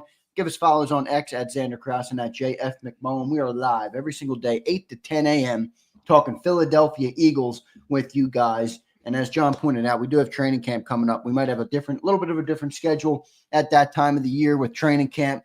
Hot days mean they move schedule practice to the morning. Means Johnny Mack goes to the NovaCare complex. We would do the shows later in the day at that point. So we'll keep you guys posted on all of that. John, we've had a great week this week, man. A lot of good topics, a lot of great discussions about different players. We had Antoine Powell-Ryland. We talked AJ, N'Kobe, Ty Robinson.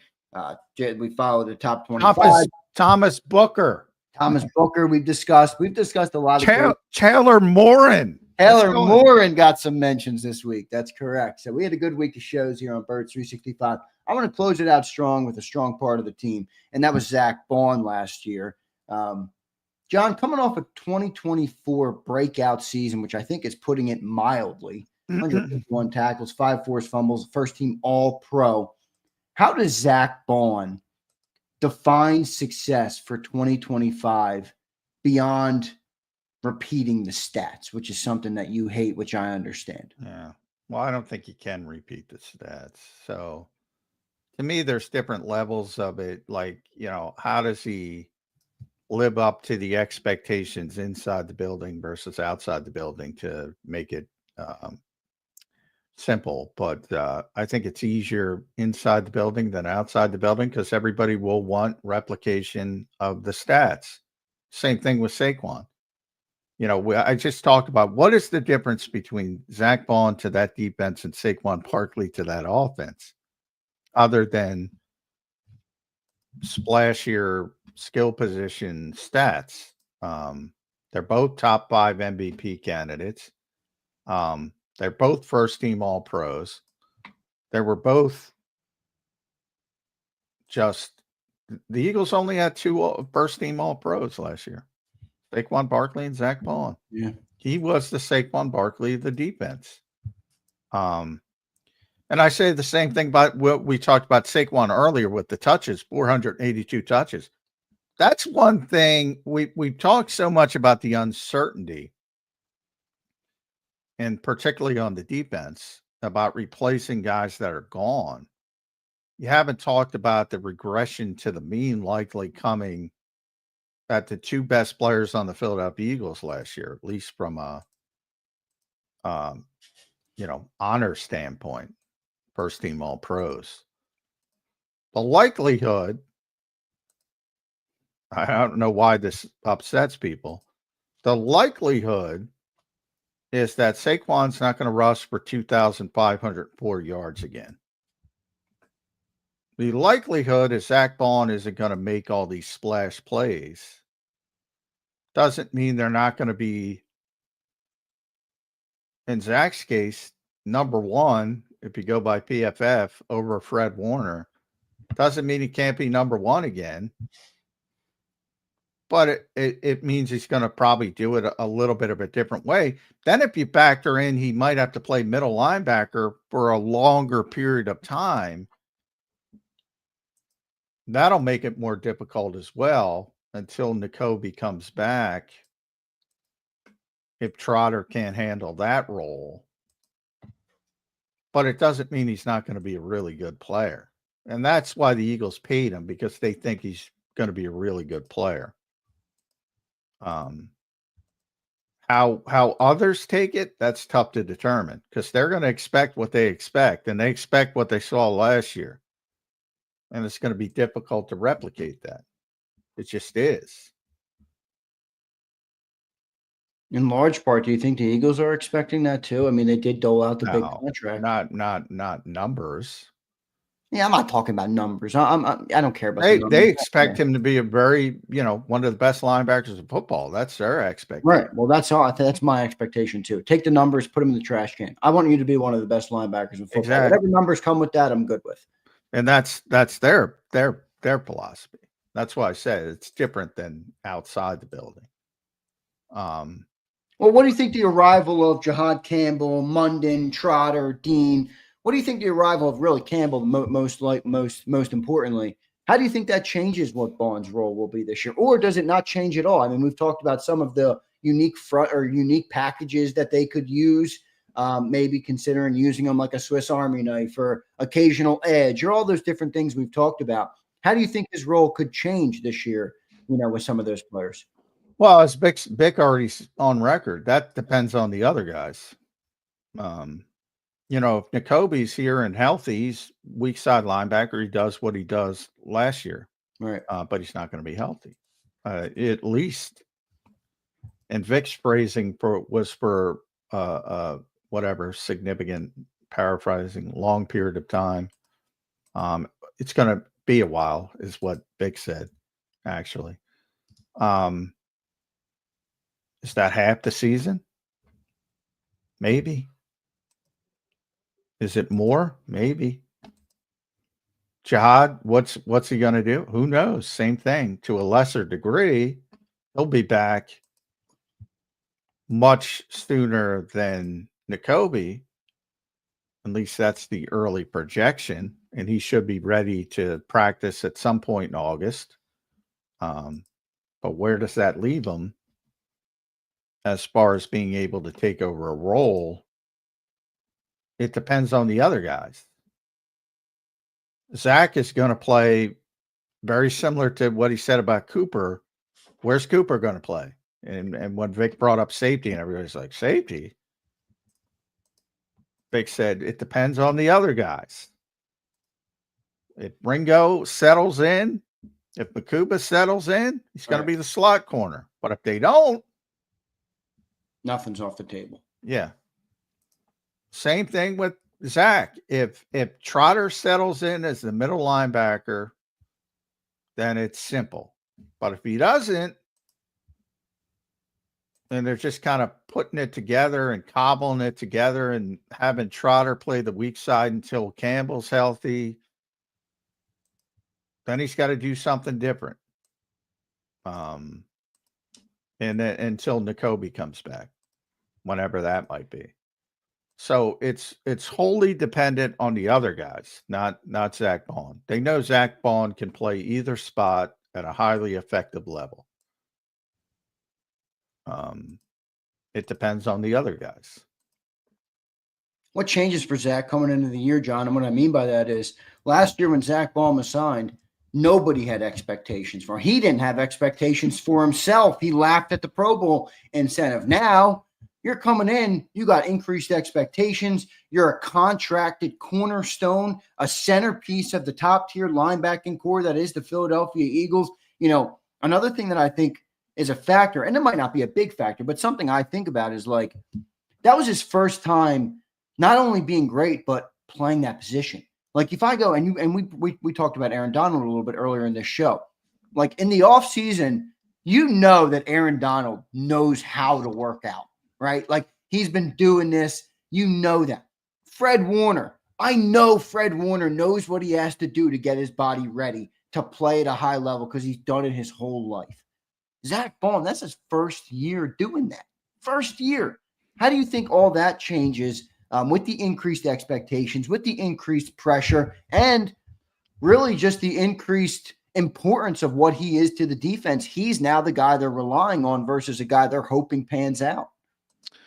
Yeah, I don't think the standpoint of him from a physical. In fact, we had a little back and forth that was kind of funny because I brought that up to him early in the season. I think it was by week 4 or week 5, really early in the season, where he surpassed his career high for snaps.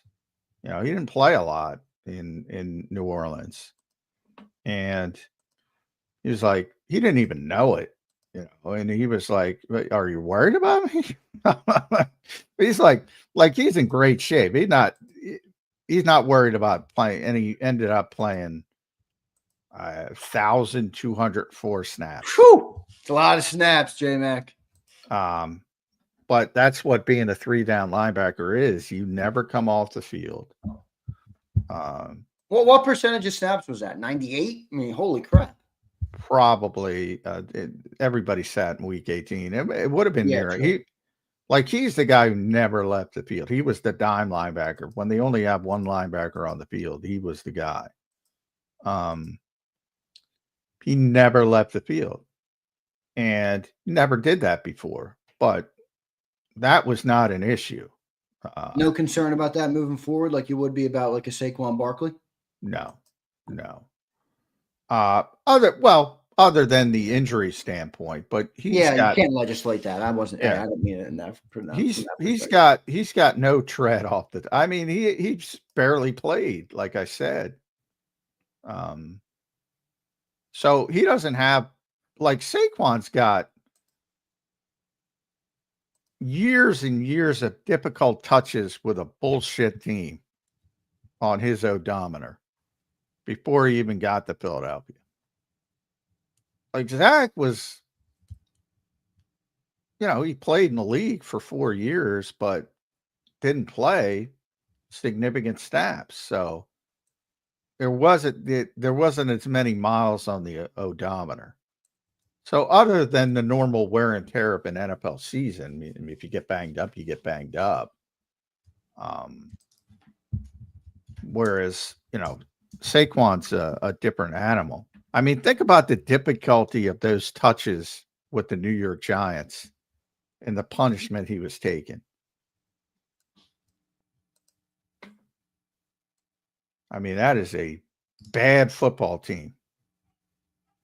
To the point where they convinced me, well, how good could Saquon be? Because I saw Adrian Peterson at the height of his career on some bad football teams.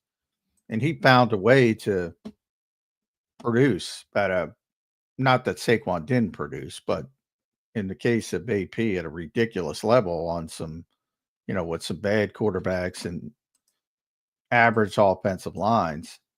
And that was one of my questions with Saquon. I said, well, if he's really that good, that would have shown up. But that's how bad the Giants were. But anyway, that's a long story short to say, here's where we are. 1,546 carries. Add 321 receptions to that. So you're at 1,870 basically. 109 more rushing attempts in the playoffs. Only 1 year in New York, obviously. So that puts you and then 20 more catches in the playoffs. Almost 2,000 touches in his career. Yeah. Like his odometer was strained from New York. Way more. Whereas Zack barely played. So, it's a bigger concern with Saquon from that perspective. Much bigger jump, though, by Baun. I guess you could wonder whether he's built to handle it at a longer period of time versus Saquon is used to getting touches a lot every single year, regardless of the efficacy of those touches. Yeah, there is something to being able to take punishment, but I've seen no evidence that. Yeah, I agree. I don't think so either. I just wonder. Yeah, I do think it's there are quarterbacks who play every week and just they're there every week and you can count on them. And often, Zach Ertz is the first one who told me. He's not the first one to say it, but first one I heard say it. He said, the injury rate in the NFL is 100%. If you play long enough, you're going to get hurt. Kirk Cousins is a guy who just played and played and played and played and played and played and played, and then he tore his Achilles in when he was 35 or whatever. Eventually it gets everybody. But then look at that year. Then the backup comes in and gets hurt. And then the backup to the backup comes in and gets hurt. Those guys aren't used to playing. That dude took so much punishment. Yep. But showed up every week. So there's something to, I call it the callous hands effect. If you go work on the docks today, I can't work on the docks today. You got to build yourself up to be able to handle it. Same thing with the NFL. You got to build yourself up. Yeah, the callous effect. Yep. You got to build yourself up to handle NFL punishment. And that's why you see it so much. Most high profile would be quarterback, where guys play Brett Favre and plays and plays and plays and plays. And then the backup has to come in. He gets hurt right away. And you're like, what the hell? Yeah, right. Last question on Baun, John. We're running out of time here. How much do you think, if any, the loss of Milton Williams and Josh Sweat means for Zack Baun? Will that impact his play? Yeah, probably. I mean, defensive tackles always impact linebackers. And that's why you hear Zack Baun and N'Kobe talk so glowingly about Jordan Davis. Right. I forget the one quote Baun had one time. It was basically like, if you want to know how I'm playing, or if you want to know whether I'm doing good or something like that, look at Jordan Davis. Yeah, if you want to know, I don't know exactly what the quote was, but if you want to, I think he said, if you want to know how Jordan Davis is playing, look at how I'm playing. That's what it was. Thank you. Yes. Yeah, I mean, that's what the D tackles do. Especially in run support, their job is to tie up blockers so the linebackers can flow to the football unabated. And the more you do that, the better the linebackers are.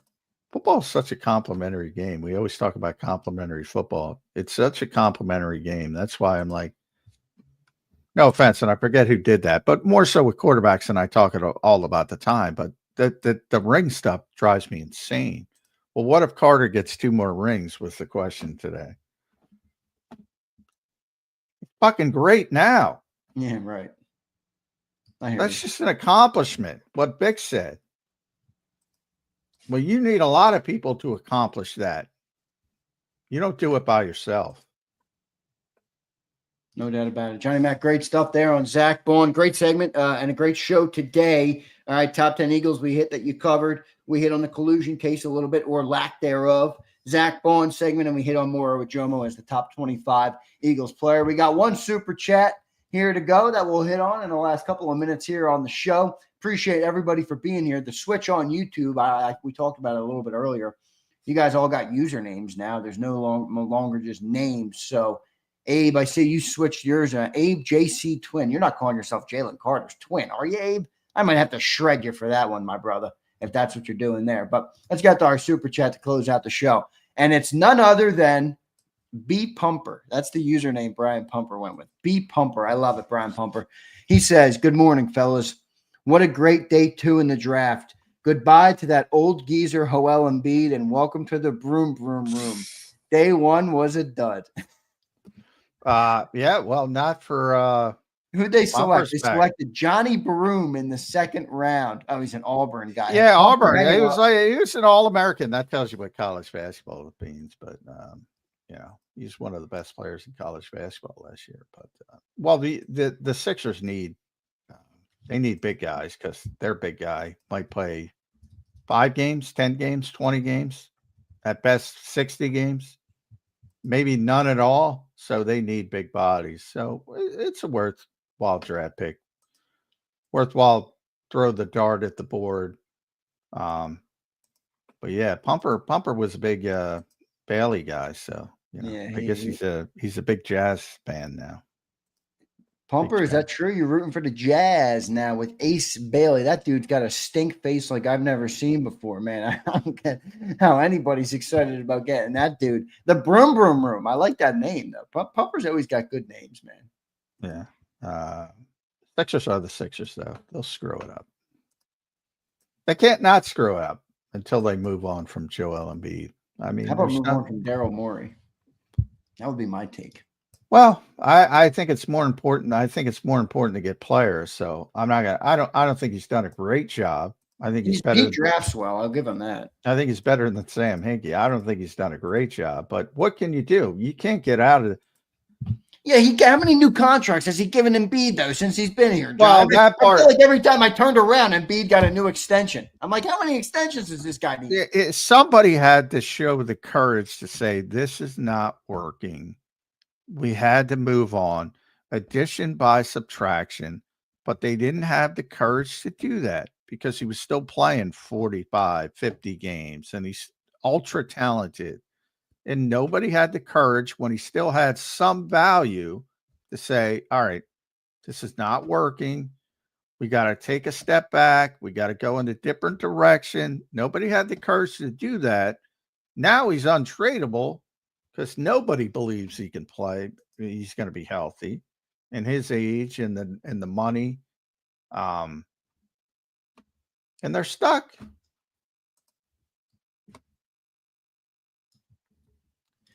Johnny Mac, good stuff today. We're wrapping up a Football Friday edition of Birds 365. A great week of shows, guys. Just 25 days until the Eagles report to camp, man. It's coming quick. I promise you all, it's coming quick. So get ready. John, take that honey-do list out after the show and just start making check marks, Johnny Mac. Come on, man. I'd say everybody have a good weekend. I dread the weekends because work is like a respite for me. Yeah, right. I hear you. I know what you mean. Wife's putting you through the ringer. You got a lot of stuff to do, but we will not disrespect the great Mrs. McMullen here on Birds 365. John, you got work to do for Mrs. McMullen, and you'll have to do that this weekend, my friend.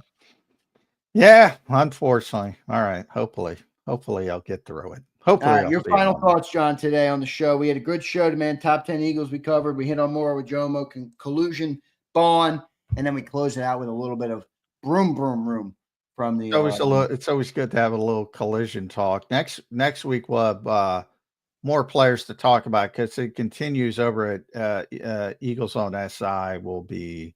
So we'll get through 18 today, 17 tomorrow, 16 Sunday, and Monday we'll have 15. So we'll have a bunch of players. And this was the demarcation line. This is where you get to. Yeah, we might have to go 2 at a time. We might have to go 2 on Monday and separate 2 for Tuesday too. The proven commodities for the most part. This is where it gets harder on you and Ed. I mean, you guys got to make your picks right. I mean, there's we just talked about the guy. I will say this because I'm not going to give away spots, but we just talked about the guy that had the biggest gap between us, Zack Baun, between Ed and I, the biggest gap on our list. Who was the biggest gap? Yes. Where did Ed have this guy? Yeah, well, but when you have a problem, and you'll have a problem where Zack Baun leaves off, you blame Ed. I'll tell you that right now. So any Zack Baun slander that could be coming next week on the show, say it for John McMullen. Keep it out of John's inbox and send it to Ed Kratz. All right, I'll drop you his email down below. I'm just kidding. Johnny Mac, great show, brother. Appreciate you doing it again this week. As we inch closer to the year, we're looking forward to another week of shows next week, and we'll catch you on a Monday edition, brother, of Birds 365. Great job today, my friend. All right, thanks, everybody. Have a good weekend. You too, Johnny Mac. Thank you, brother. There's Johnny Mac, John McMullen here on Birds 365. Great show today, everybody. Great week of shows all week here on Birds 365. Some great topics that we hit on all week long. Some good topics, a lot of debate, a lot of good questions about each topic that we had. So a great week of shows. I enjoyed it, and I hope you guys all enjoyed it as well.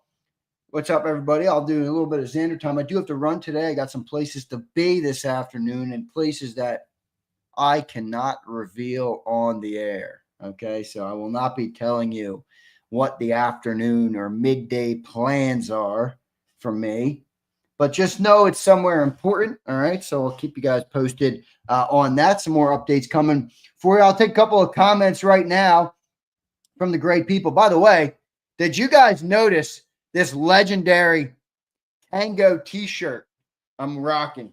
So since I've been buying Tangos, I've been wanting them to release t-shirts because I wear t-shirts on the shows. All right.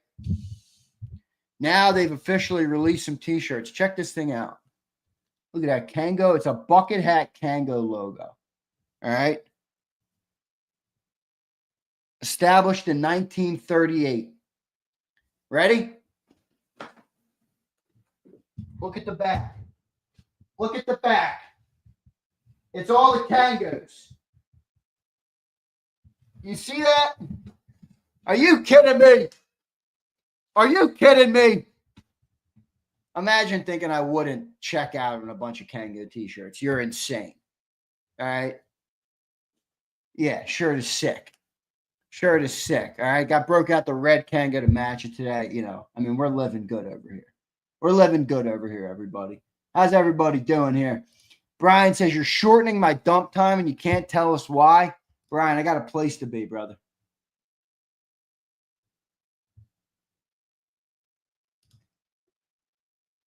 I don't know what the heck that means. Dope shirt. Thanks, Abe. They should give you a free t-shirt for all you buy. Kevin, I think they should sponsor the show is what they should do. Xander going to an Eyes Wide Shut party. Brian, I don't even know what that means. Meeting with Bob Lang. Bob Lang doesn't want to meet with me. He doesn't like me very much. That's all right. That's all right, Bob Lang. Kimberly, congratulations, Kimberly. She says, Keith, I got like 10 of them, dude. I got like 10 of them. I got a bunch of them. They got a bunch of different styles. Keith, I got the email. They weren't even listed on the site yet. I'm like, oh, these are going to sell out. Let me grab these. I mean, it was like instant. Kimberly says, landed my dream job thanks to good vibes from my FB family. Sadly, won't be in here as much. Stay kind to each other. Love, Mama Bear. Kimberly, the mom of the chat. All right. Kimberly, thanks for being here. Congratulations on your dream job. Kimberly, I know you're not going far. Are you allowed to wear an AirPod at your new dream job? It's not a dream job if you can't wear an AirPod and listen to Big Z. I mean, come on, Kimberly. You're telling me you're going to go through your day not listening to Big Z and Big Sills? I mean, that's impossible. That is highly unlikely. So come on. Whatever you're doing, Xander, be safe. Chris, that's a very kind comment. See, I love Chris. I mean, guys just got a kind heart. He always got a nice, kind comment. Be safe. Thank you, Chris. I will, brother. You know I'm always safe. I always try and be at least. Chris, it's not me you worry about. It's the other guy. My dad used to always tell me that when I would get in the car when I was younger. He used to say, it's not you I'm worried about. It's the other guy. And he's right about that, man. I'm responsible on the road. I'm a good driver. Unlike Brian Pumper, who can't drive to save his life. But Brian Fleming, no comment. The shirt has you and Jalen's name on it. Yeah, it does. It does. All right, everybody. I appreciate you all, man. I appreciate you all for being here for a great week of shows. As always, the support has been really dope. I mean, I really do appreciate that you guys are here all through the offseason. We talk about the Eagles all year long, man. So I appreciate it. I appreciate it. Brian says Xander rides a bicycle. Yeah, no shit, dude. You know what? Brian, let me ask you something. Besides the human legs, okay? Besides the human legs, Brian Pumper, what is the most efficient form of transportation ever created by a human being? Most efficient. I mean literal scientific efficiency. What is the most efficient form of transportation the human being has ever created?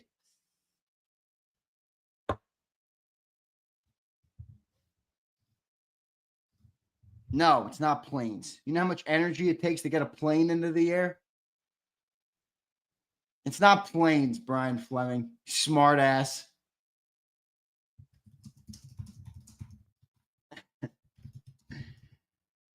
Form of transportation. Let's look it up.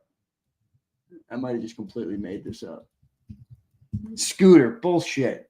No. Boom! Go on Google right now. Brian Fleming, load up your little nerdy ass phone, open up Google and type in, what is the most efficient form of transportation? And look at what the answer is. It's not paddle boats. It's not bullet trains. It's not scooters or hang gliders or planes. It's the bicycle. It is the bicycle. The most, yeah, of course I'm talking about energy efficiency.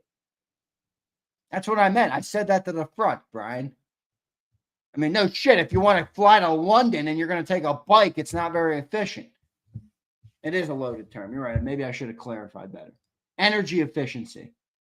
Energy efficiency is the bike. Thank you very much. Thank you very much. Zeal says Zander sounded like a liberal. What? I ride a bike? Now if you ride a bike, you're a liberal? Oh, my God. By the way, I got love for everybody. I don't care what you are. I really don't. See, I was talking one of the ones without the battery. I love bikes. 18, you and me both. I like bikes too. I'm shopping a new bike right now, 18.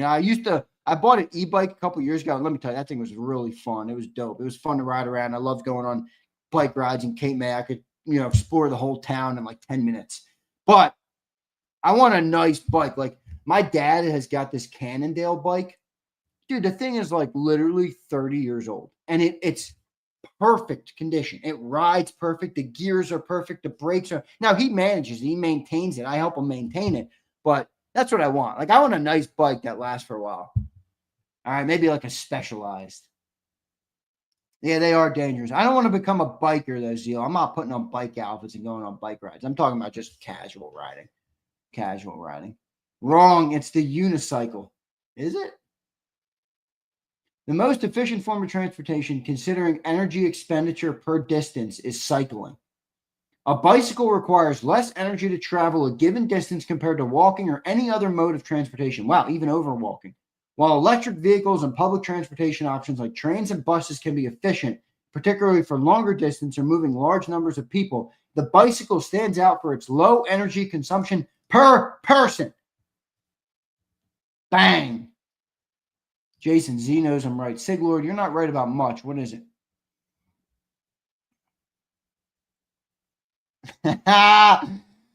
Brian Fleming. We're out on that. All right, everybody. Good show. He ended it off with a little energy efficiency talk. See, you never know what you're going to get here on the show. You just don't. You just don't. Sometimes I think you guys admire the depth of what I can talk about. The depth of what I can. I know Brian Pumper's over there taking night notes. Got my notebook out. Well done, Brian Pump. Well done. I'm not a cyclist, Brian, but you're not wrong there. They are annoying sometimes. All right, everybody. Great show today. Great week of shows. Appreciate you all for being here. I do got to run. I got some places to be, some things to do, some calls to make, and some tasks to check off the honey-do list. All right. It's not really a honey-do list, though. I don't like calling it that. That's more for the McMullens and the Cilios of the world. But I appreciate you all for being here. Hit the like button. I don't know what we got up to by the time the show ended, but I appreciate it all for being here. Great show. Great week. I'll catch you Monday, everybody, on a Monday edition of Birds 365. See you next time, everyone. You've been listening to Birds 365, the destination for the passionate Eagles football fan who bleeds green. If it's Eagles football, we're talking about it. Debate inside the locker room and guests that are some of the greatest football minds from around the region. We hope you enjoyed the show. We know we had a blast. Make sure to like, comment, and subscribe, and we'll be back soon. But in the meantime, hook up with us on social media at JAKIB Sports. See you next time on Birds 365.